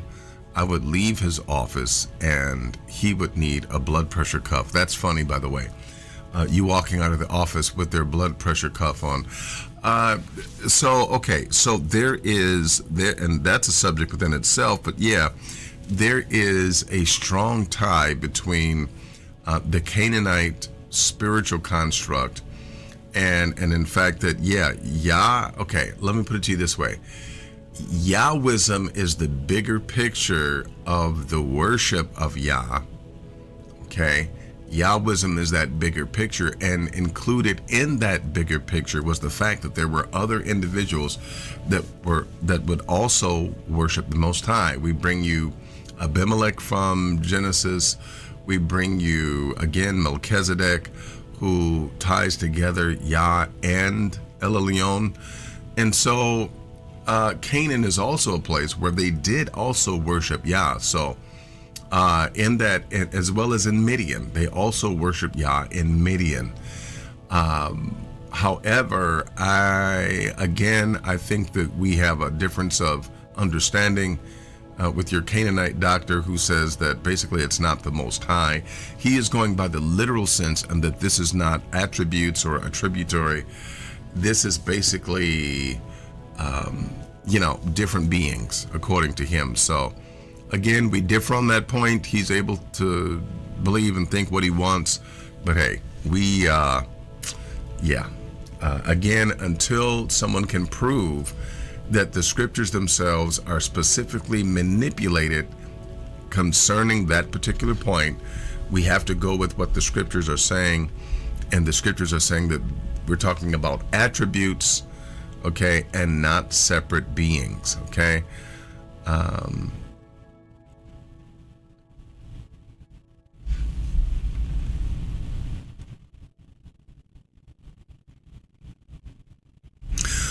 Okay, so another question comes about. This was actually from the segment that passed.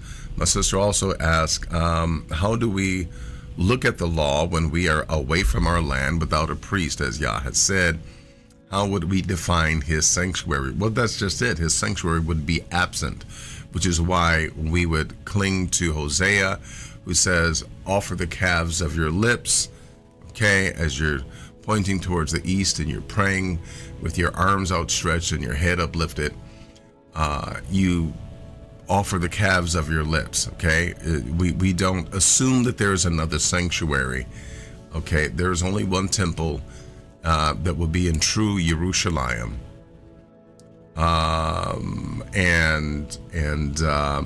Also in the equation of Yahwism, to go back to that point, my brother George Evans also mentions the Shasu. Now, while there are some scholars who feel that the Shasu are connected with the ancient Israelites, and that the Shasu, who were also a part of the whole Yahwism picture, they also worship Yah, okay?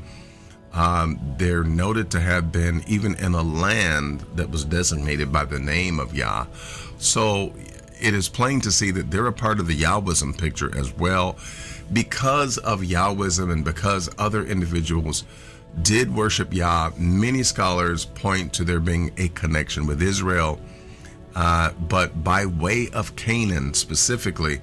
And they really feel like, well, when Israel was in Canaan, that's where basically the whole Yahweh thing began for them, and then they took it further. Now, this is what scholars say, but we know that the narrative of the Tanakh does not read so, but we cannot help but to see that in Exodus that, the Most High tells Moses, look, Abraham, Isaac, they all knew me as El Shaddai. Okay, they didn't know that I was Yah. I didn't address them by my name, Yah. Okay, like as I'm doing here now. So and that's interesting because Midian itself was a part of the Yahwistic territory or the Yahwism where they worship Yah. Along with Canaan, along with the territory that Abimelech ruled in, and so forth and so on. Well, with that being the case, to put it plainly, Yahwism is a broader spectrum, which is why we're researching it now and why we're having lessons on it. And in answer to your question, there is no definition of a sanctuary since we don't have a sanctuary. To go back on that point, there is no designation or defining of his sanctuary until the temple that he builds is built. Okay, we cannot assume that something is a sanctuary that is not. All right, hopefully we've addressed that to your satisfaction. If not, then please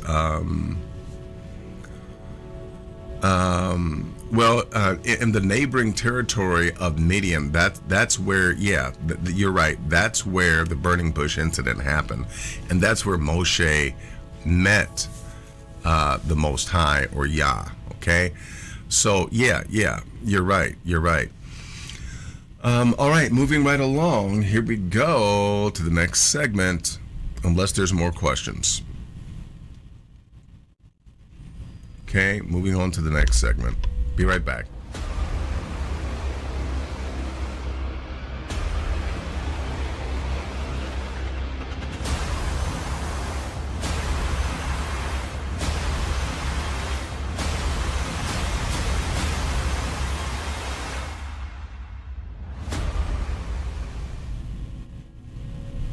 Hold on a second, everybody.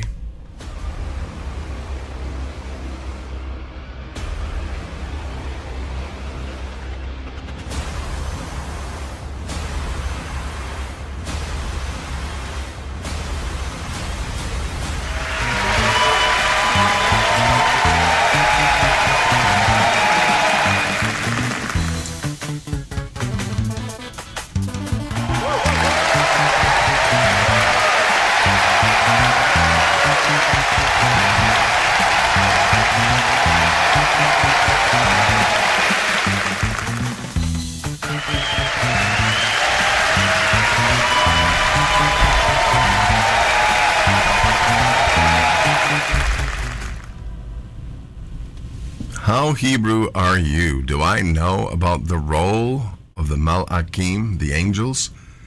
I don't think that's the proper title, but let's get into the questions. Question number 1.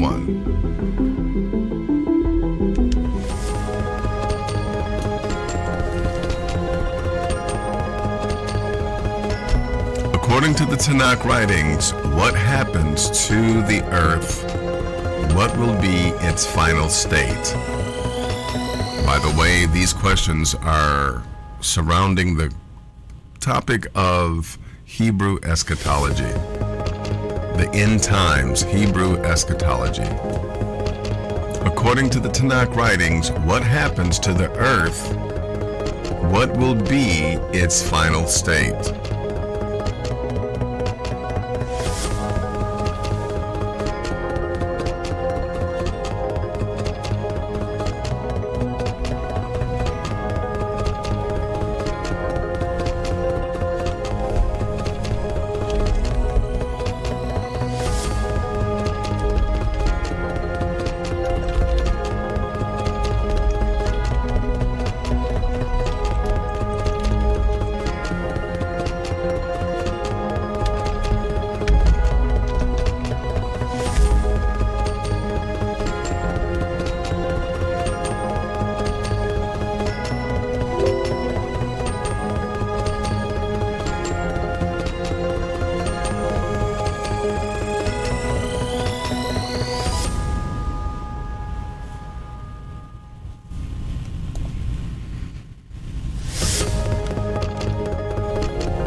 For question 1, our brother George Evans weighs in with the A, then C.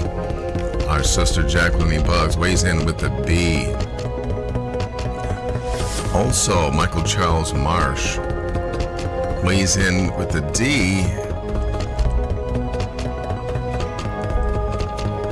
Ben Naftali weighs in with the B. Christine Croning with the B. Hadassah, Miss H weighs in with a B.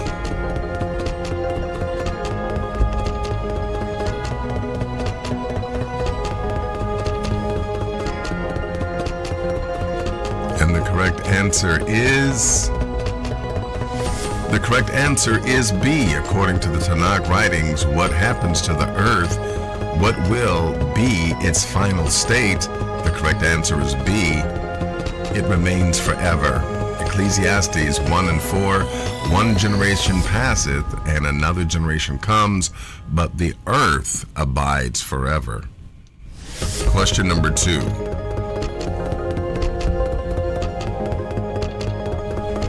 Which prophetic passage most strongly suggests that the climactic end involves the humbling of human pride and the collapse of arrogant power structures or governments rather than the annihilation of the earth itself? Again, which prophetic passage most strongly suggests that the climactic end involves the humbling of human pride and the collapse of arrogant power structures rather than annihilation of the earth itself? Is it Isaiah 2? Or is it B for Ruth 4? Or is it C for Proverbs 31? Or is it D for Jonah 2?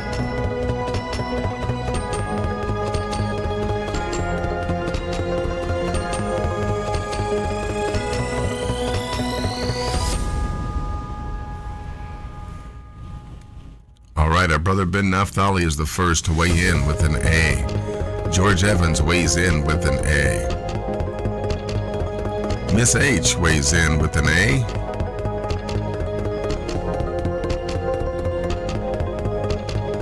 Michael Charles Marsh weighs in with an A.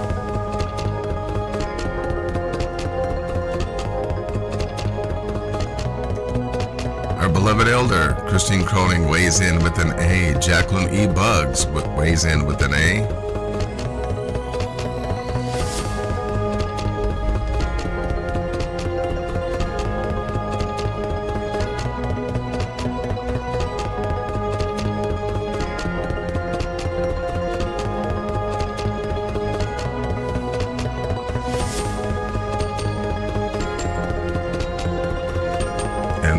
answer is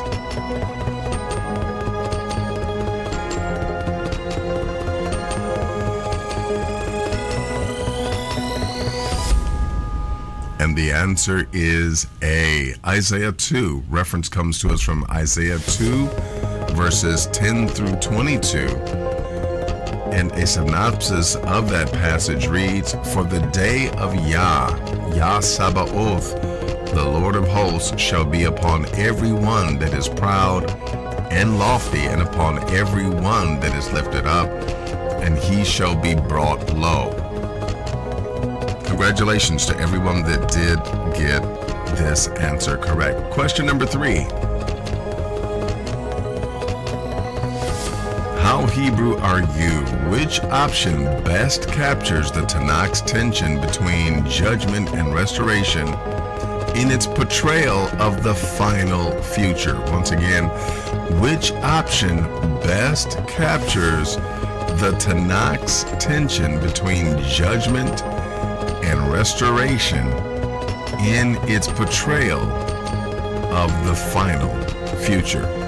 Is it A, the end consists only of destruction and no renewal beyond it? Or B, the end is purely symbolic and has no historical manifestation?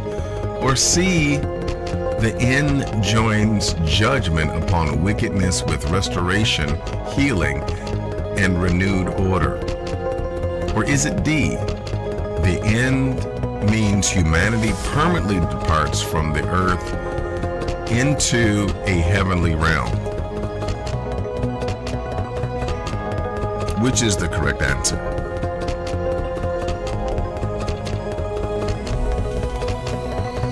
Michael Charles Marsh is the first to weigh in with the C. Ben Naphtali weighs in with the C. Jacqueline E. Buggs, C.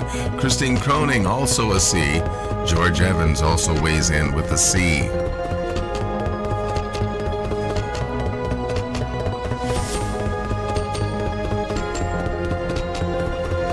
Miss H also weighs in with a C. It looks like we have a consensus.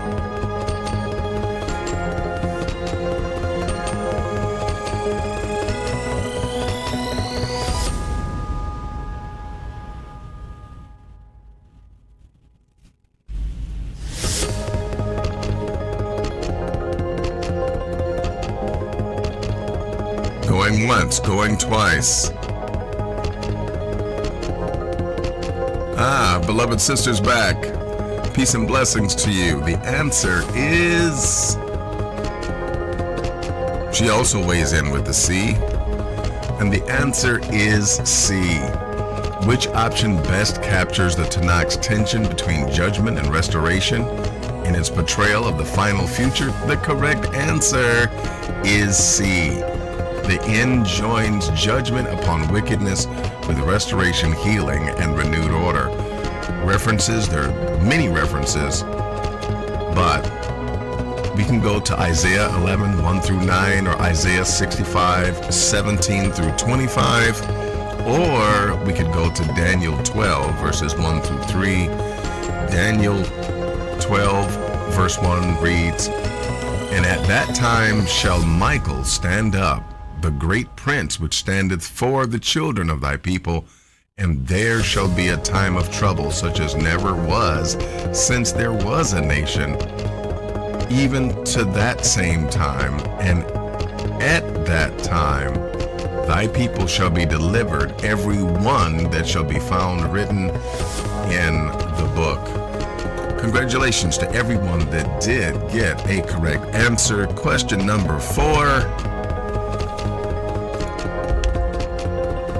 Question number 4, which statement best reflects the Tanakh's larger expectation concerning the nations in the latter days? Which statement best reflects the Tanakh's larger expectation concerning the nations in the latter days? Is it A, the nations vanish entirely from the earth? Or is the correct response B, the nations remain forever hostile with no change in their condition? Or is it C, the nations are drawn toward Yah's instruction and righteous rule? Or is it D, the nations inherit Zion and replace Israel completely? Michael Charles Marsh, once again, is the first to weigh in with the C.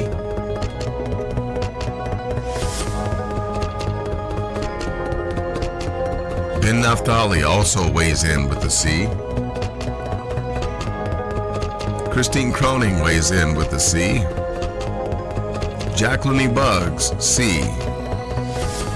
Miss H, also a C.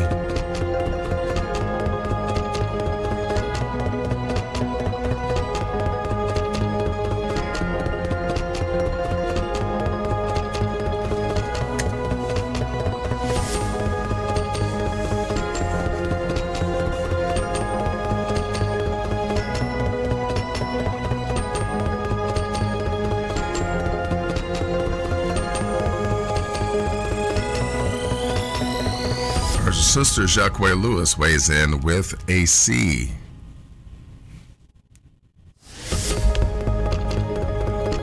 Anyone else? Going once, going twice. And the correct answer is...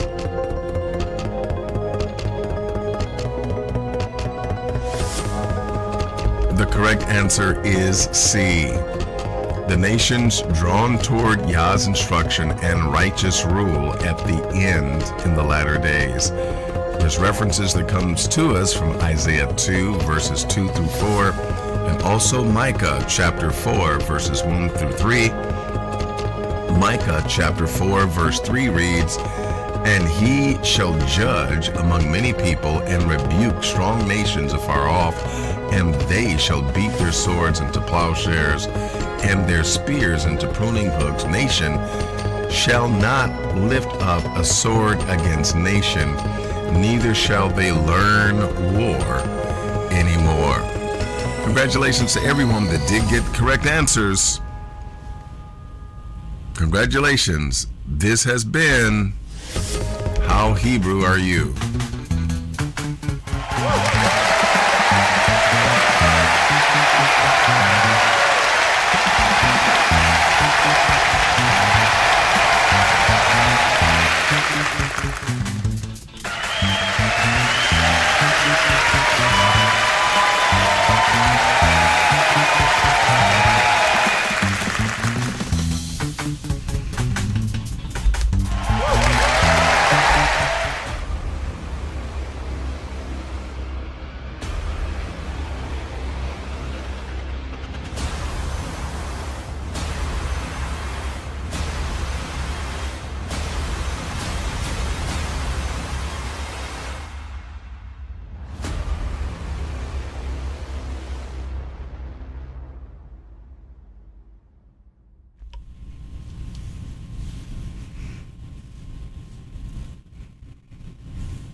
It's time for the Scholar Spotlight.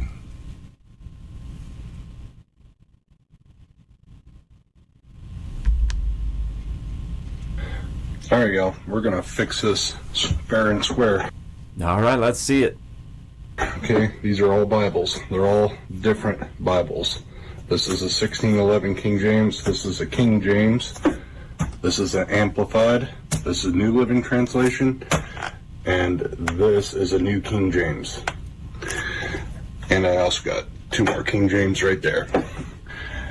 Ask me why I have so many Bibles?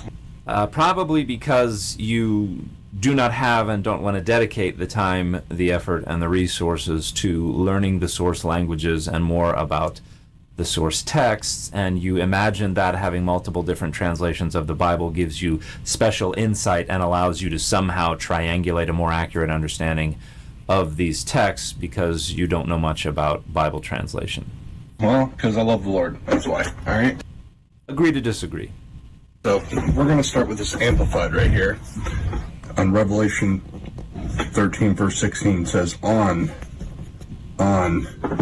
the New Living Translation, on on even the New King James, on.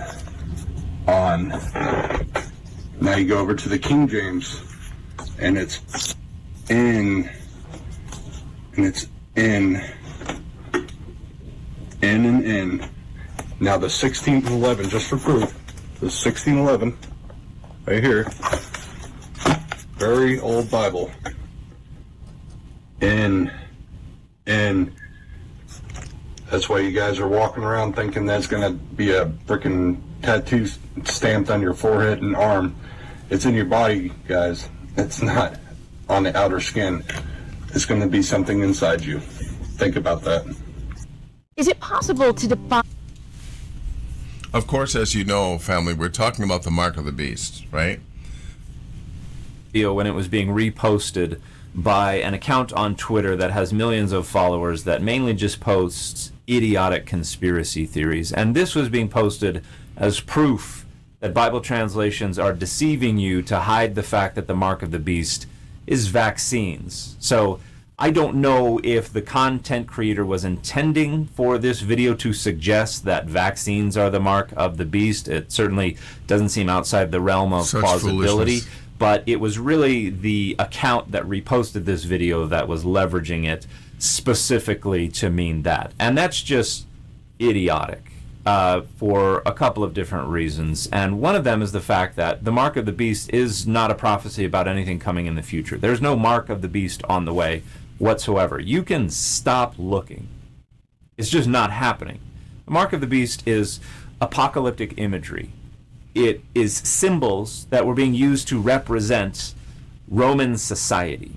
And so it was using the idea of the mark of the beast to warn followers of Jesus about remaining unspotted from the Roman Empire and the trappings of its culture, because it perceived it to be a significant an existential threat to Christian identity and Christian livelihood, or at least the identities and the livelihoods of the followers of Jesus, which may not have yet been distinguished from Judaism as specifically Christian. So there's no mark of the beast to speak of. And folks who are using the idea of the mark of the beast to try to spread idiotic anti-vax conspiracy theories do not even begin to have the foggiest idea what they're talking about. And this video is pretty good evidence of that, because if you want to know what's really going on with these translations, you can't find out by just comparing different modern translations and deciding that you like the 1611 King James the best, and so the fact that all the other translations that you have change it in the same way means they're deceiving you, and that the 1611 King James Version is actually the correct one. That's just based on a presupposition, well, that the 1611 must have gotten it right and everybody else got it wrong. Well, let's take a look at the Greek. This is the Greek of Revelation 13:16, the relevant passage, and we're really just concerned with the bottom 3.5 lines, and specifically the preposition that is in the red box, the word epi, which occurs twice. And the last 3.5 lines say, Hinadosin aftis, charagma epitis chiros afton tis dexias, epito metopon afton. And the two occurrences of the preposition epi occur before phrases, noun phrases. The first occurs before a noun phrase that is in the genitive case. The second occurs before a noun phrase that is in the accusative case. So really what we want to know is when the preposition epi is being used with genitive and accusative nouns, what does that mean? And we can look in what is colloquially referred to as BDAG, a Greek English lexicon of the New Testament and other early Christian literature. This is the most recent 3rd edition, for a good discussion of what's going on there. And the word epi has a pretty long entry, but we're really just concerned with entry number 1. Marker of location or surface, answering the question where, on, upon, or near. And this can occur with a bunch of different cases. But the first one is with the genitive case, marking a position on a surface. So the first occurrence, which talks about the right hand, means on the surface of the right hand.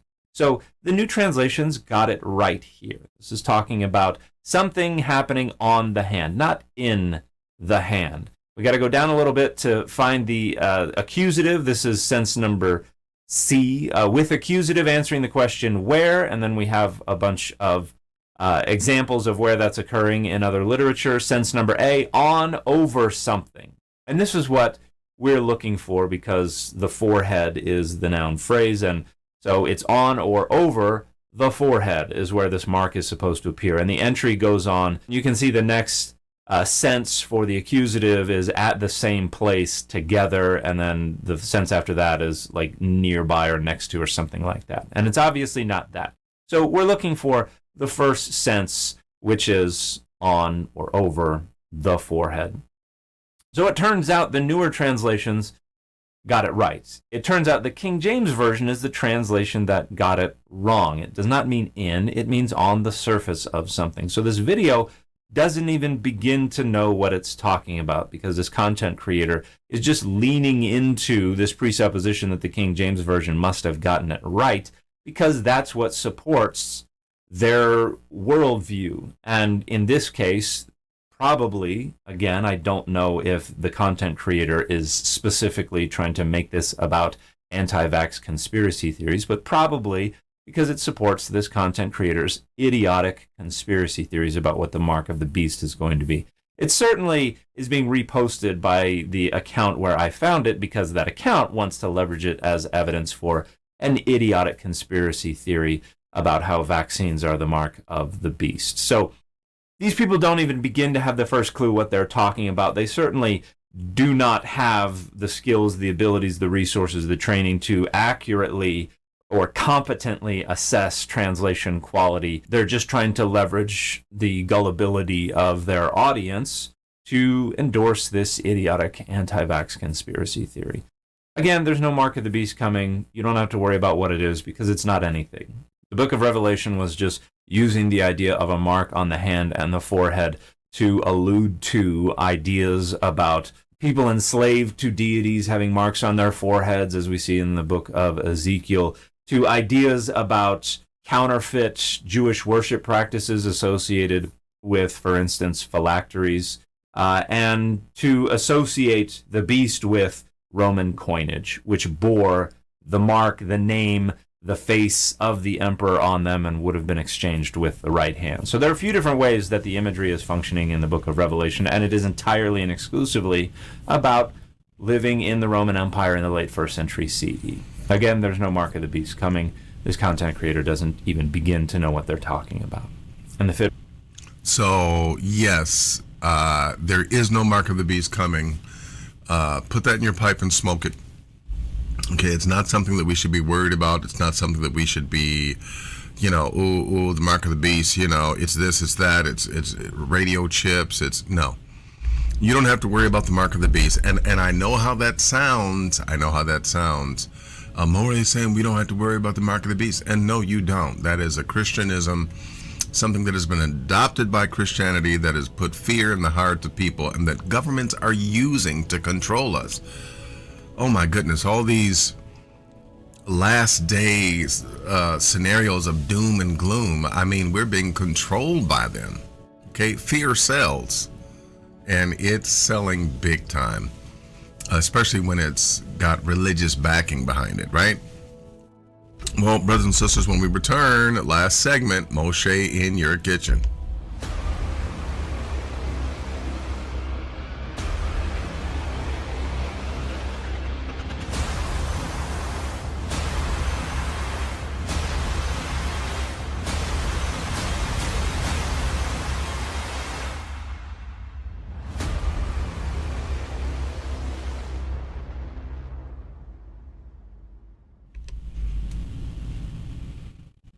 It's time for Moshe in your kitchen. I have some tips.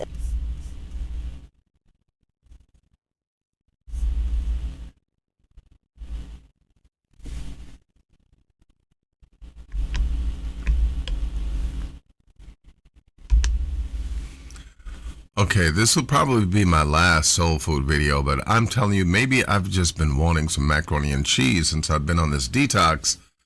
And yeah, man, I tell you, there's a lot that looks good to me in this video. Hey y'all, today we are going to be making a complete soul food meal in an hour and 15 minutes. I think that is great considering... See, that's my problem right there. That is my problem. The rice and gravy that I'm telling you, oh my goodness. And then she's got string beans with turkey and oh my goodness. We're making hamburger steak, some smoked ham and green beans, ham, and cornbread. Okay, I'm done. Let me find you something else.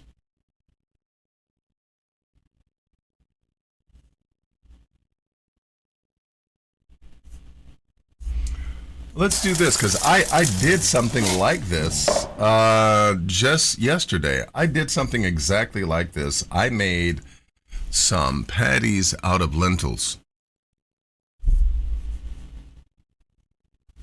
So let's try this one out.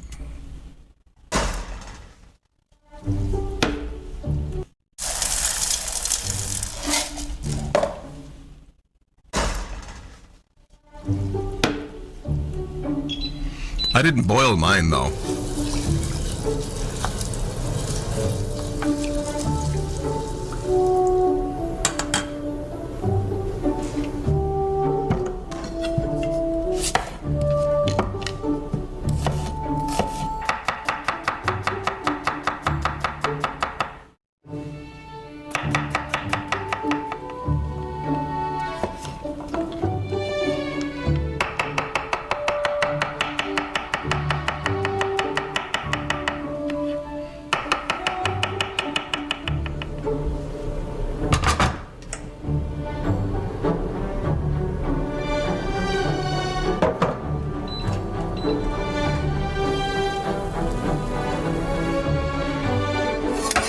That's interesting. I didn't boil my lentils.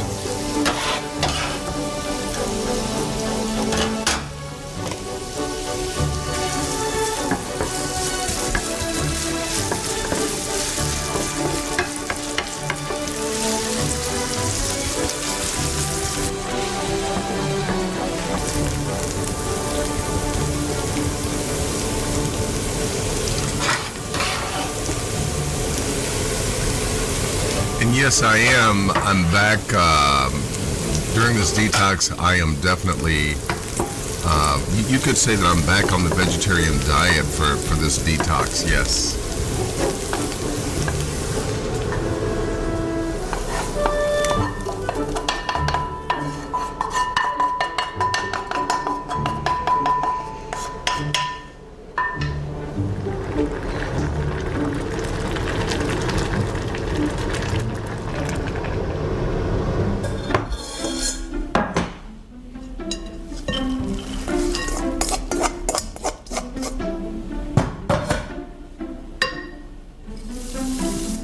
Oatmeal.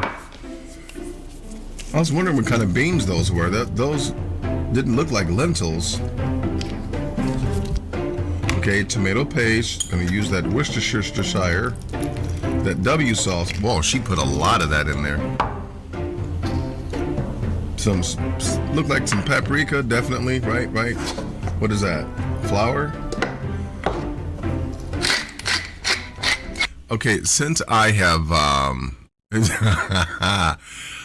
since I have started with I've made bread with lentils, I'm making patties with lentils, and it is I like it a lot.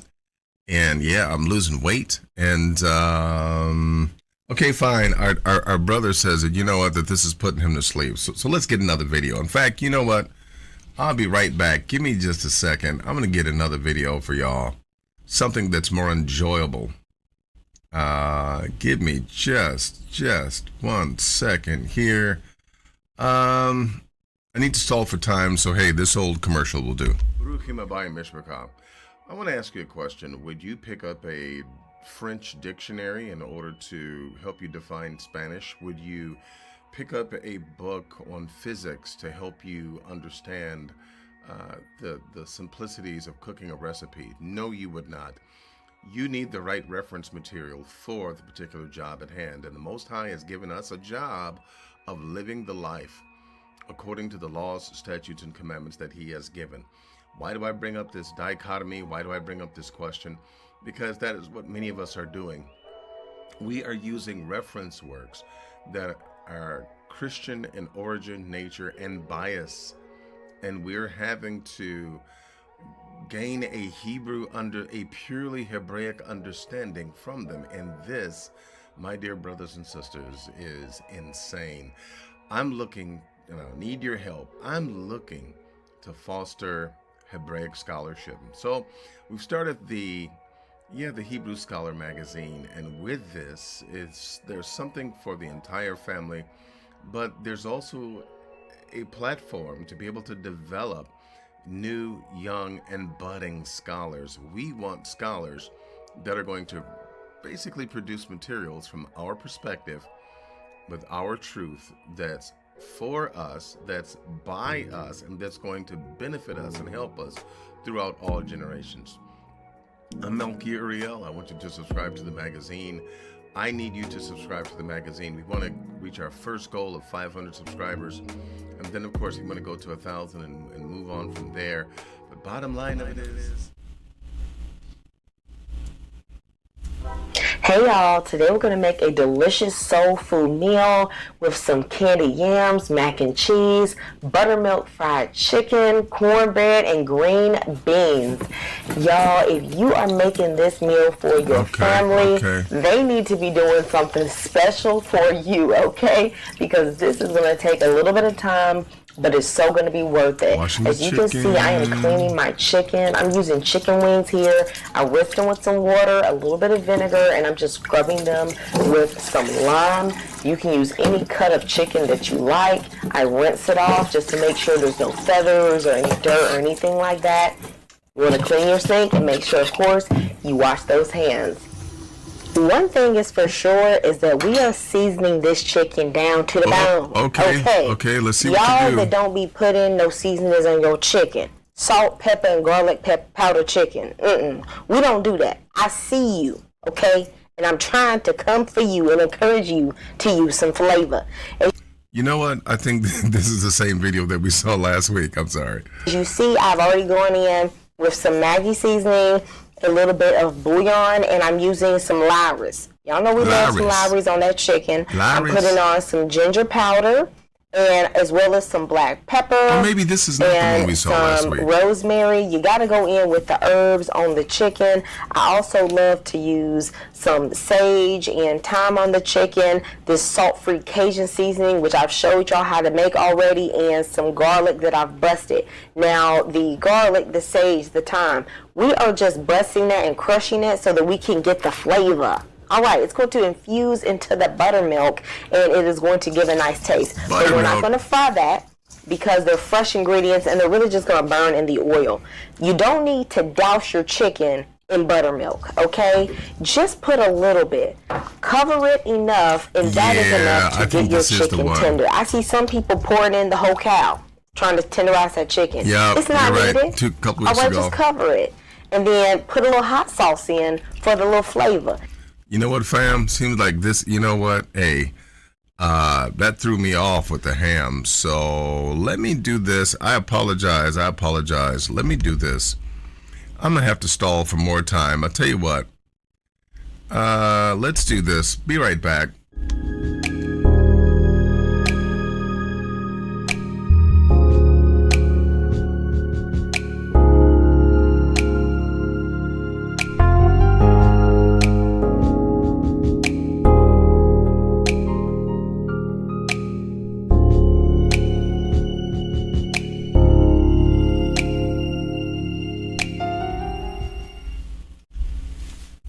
Okay.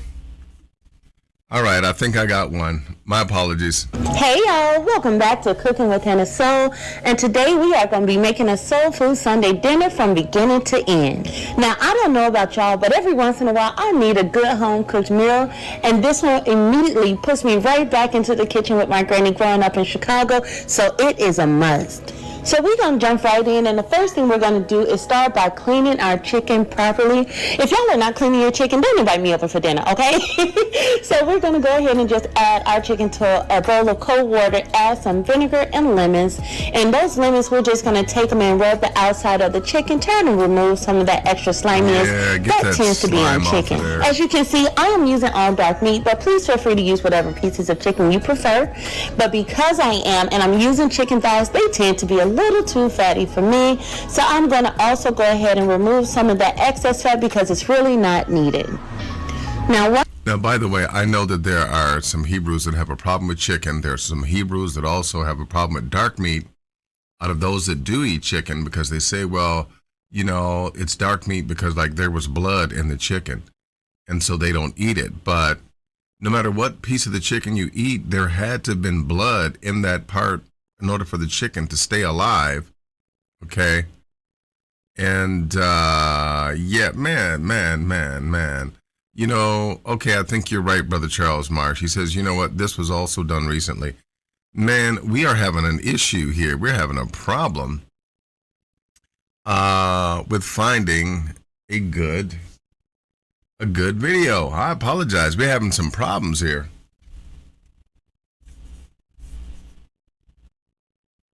Let's see.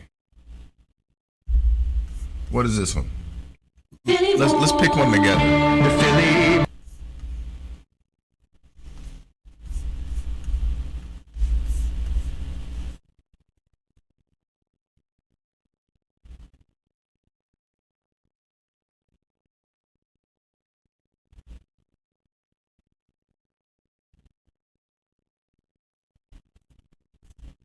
Let's pick a video together. Let's see here. Okay, macaroni and cheese looks good. Hold on. All right, so let's experience this one together. Let's give it a try. Let's give it a try, fam. Hopefully this one will work. Here we go. We're going in 3, 2.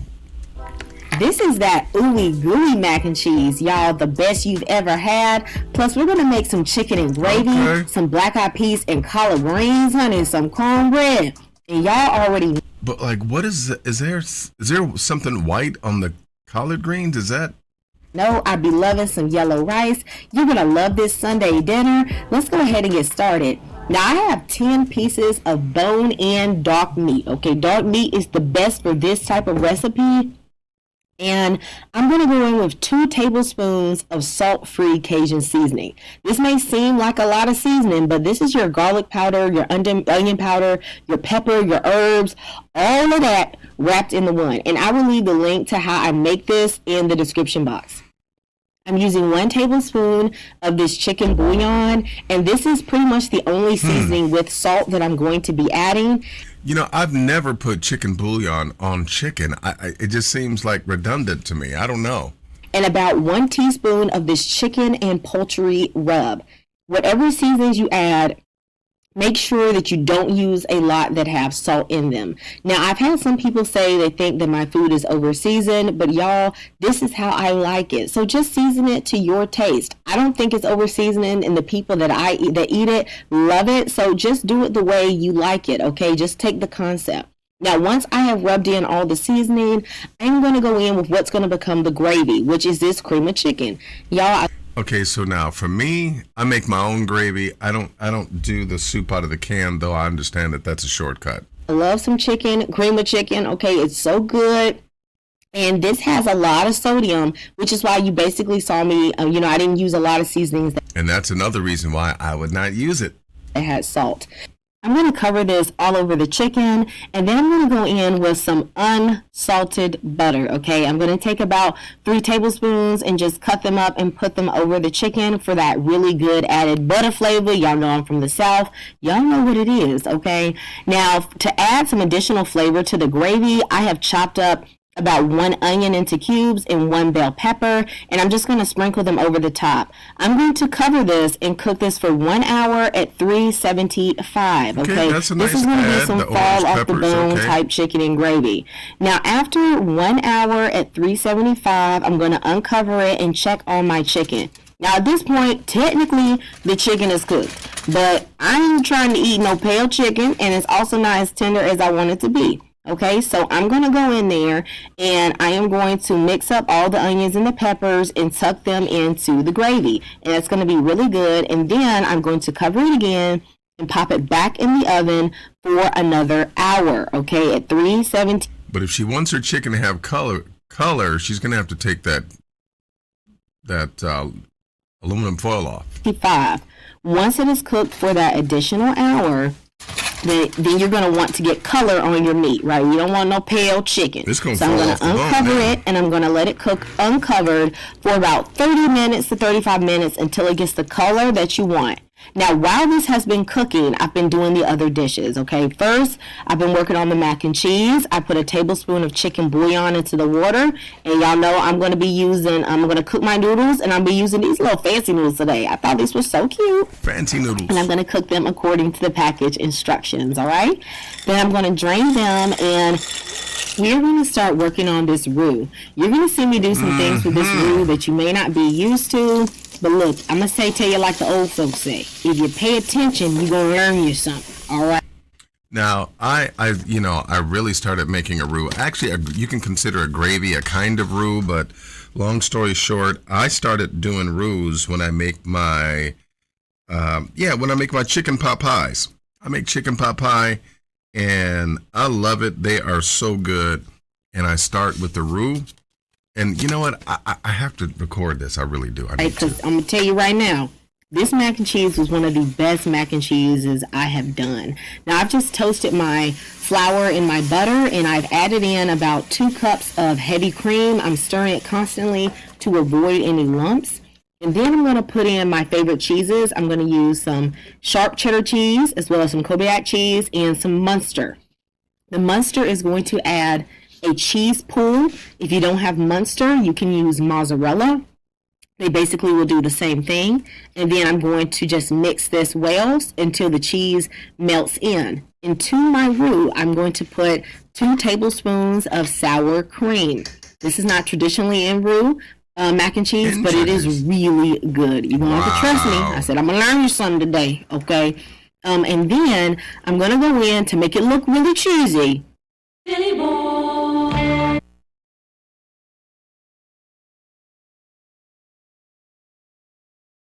Of the Sazon with saffron. Okay, this is mostly for the color. No, it does not taste like Sazon in your mac and cheese, but it does add a flavor enhancement, and because it is orange, it will make it look super cheesy. Y'all gonna have to trust me on this, okay? This Vegeta is really delicious. I am loving this stuff because it adds that flavor enhancement, but it doesn't have the chicken flavor that I'm not looking for in a mac and cheese.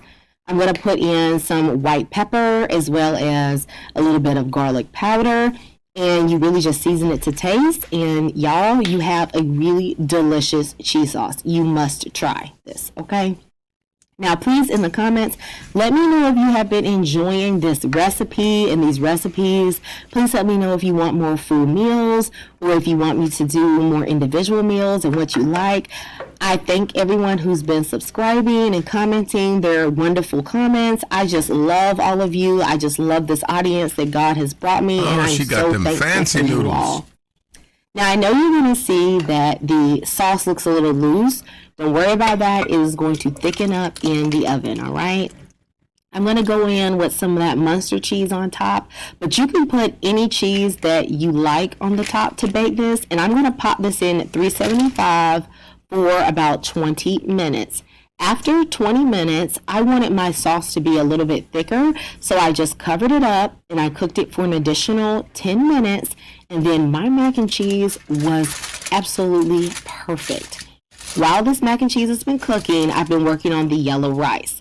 This is going to be some of the best yellow rice you have had. Go ahead and throw in about a tablespoon of butter and about 1/4 cup of a chopped onion. We're going to saute that. I agree, my sister. We needed some smoked paprika on top of the macaroni and cheese. But I've never used Munster. It sounds like it would be good, but I've never used Munster. That for about a minute, and then go in with 3 cloves of minced garlic, a bay leaf, and also some of this Sazon Tropical, which you guys know that I love, as well as a little bit of turmeric, which is going to actually make it yellow. And I'm going to toast this for about 30 seconds, and then I'm going to add in some Tonys. I'll be using the Tonys the same way I might use some salt. I have washed 2 cups of jasmine rice, and I'm going to allow it to toast. Toasting the rice brings out the aroma.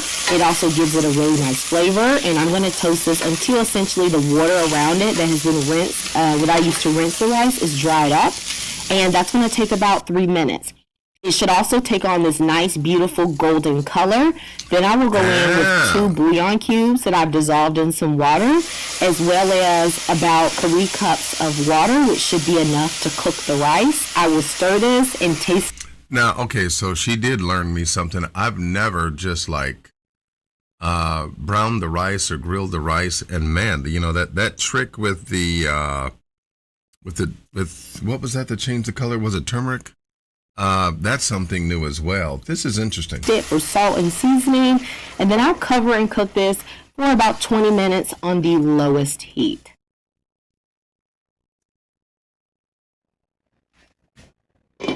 Once it is done, guys, this is going to be some of the best yellow rice you've had.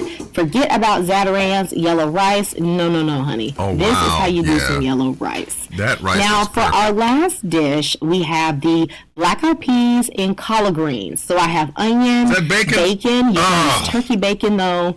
Better than bouillon. 2 cans man. of black-eyed peas. Just ruined it for me. She ruined it for me, y'all. All right. Okay. All right. You know what, fam? Hey, we're just going to call it. I don't know. I'm exhausted. These people,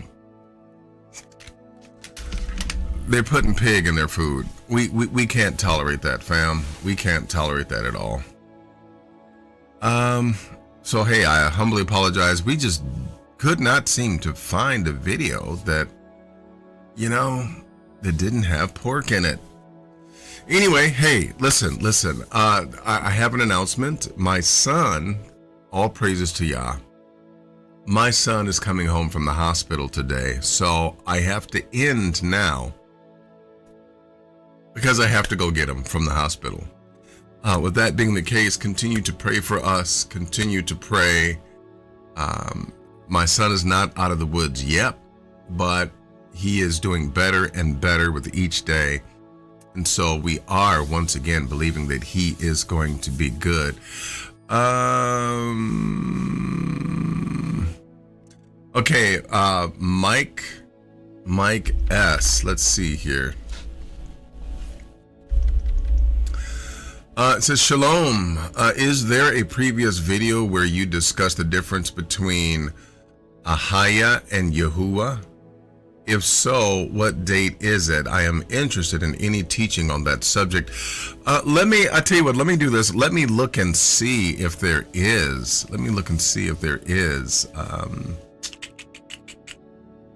I lost count of how many videos I have, and I know that it's hundreds, but let me take a look, okay? And we'll go from there.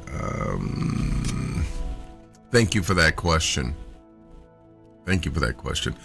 Okay, so again, thank you very much, family. Thank you much, my elder, who says that we're diligently praying. Thank you very much. So I need to go get my son from the hospital, so I have to leave early. Peace and blessings to you all. You all know that I love you from the bottom of my heart. You know that I love you. You're my family. You're my people. And I'm so glad that the Most High is uniting us together as a Hebrew community. And I want to say that as we continue to grow and as we continue to stretch out, there will be more things for each of us to do, for each of us to play a part in. And thank you, my brother Bergen Paris, for getting a video for my brother. Thank you. So, hey, peace and blessings to you. I got to run to the hospital. Okay. So with that being stated, bless you all. I love you. And you know what? Yah willing, we'll see you for the midweek. Shabbat Shalom.